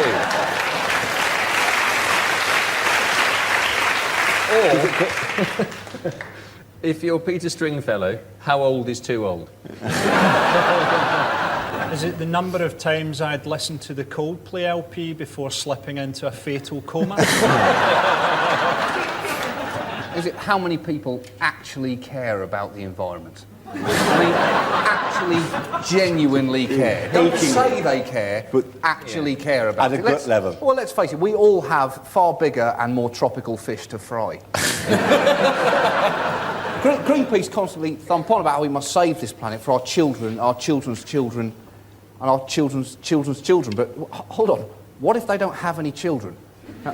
They might not want children. Let's not spend what is quite a lot of money on hypothetical children. Also, I know kids, they like bikes.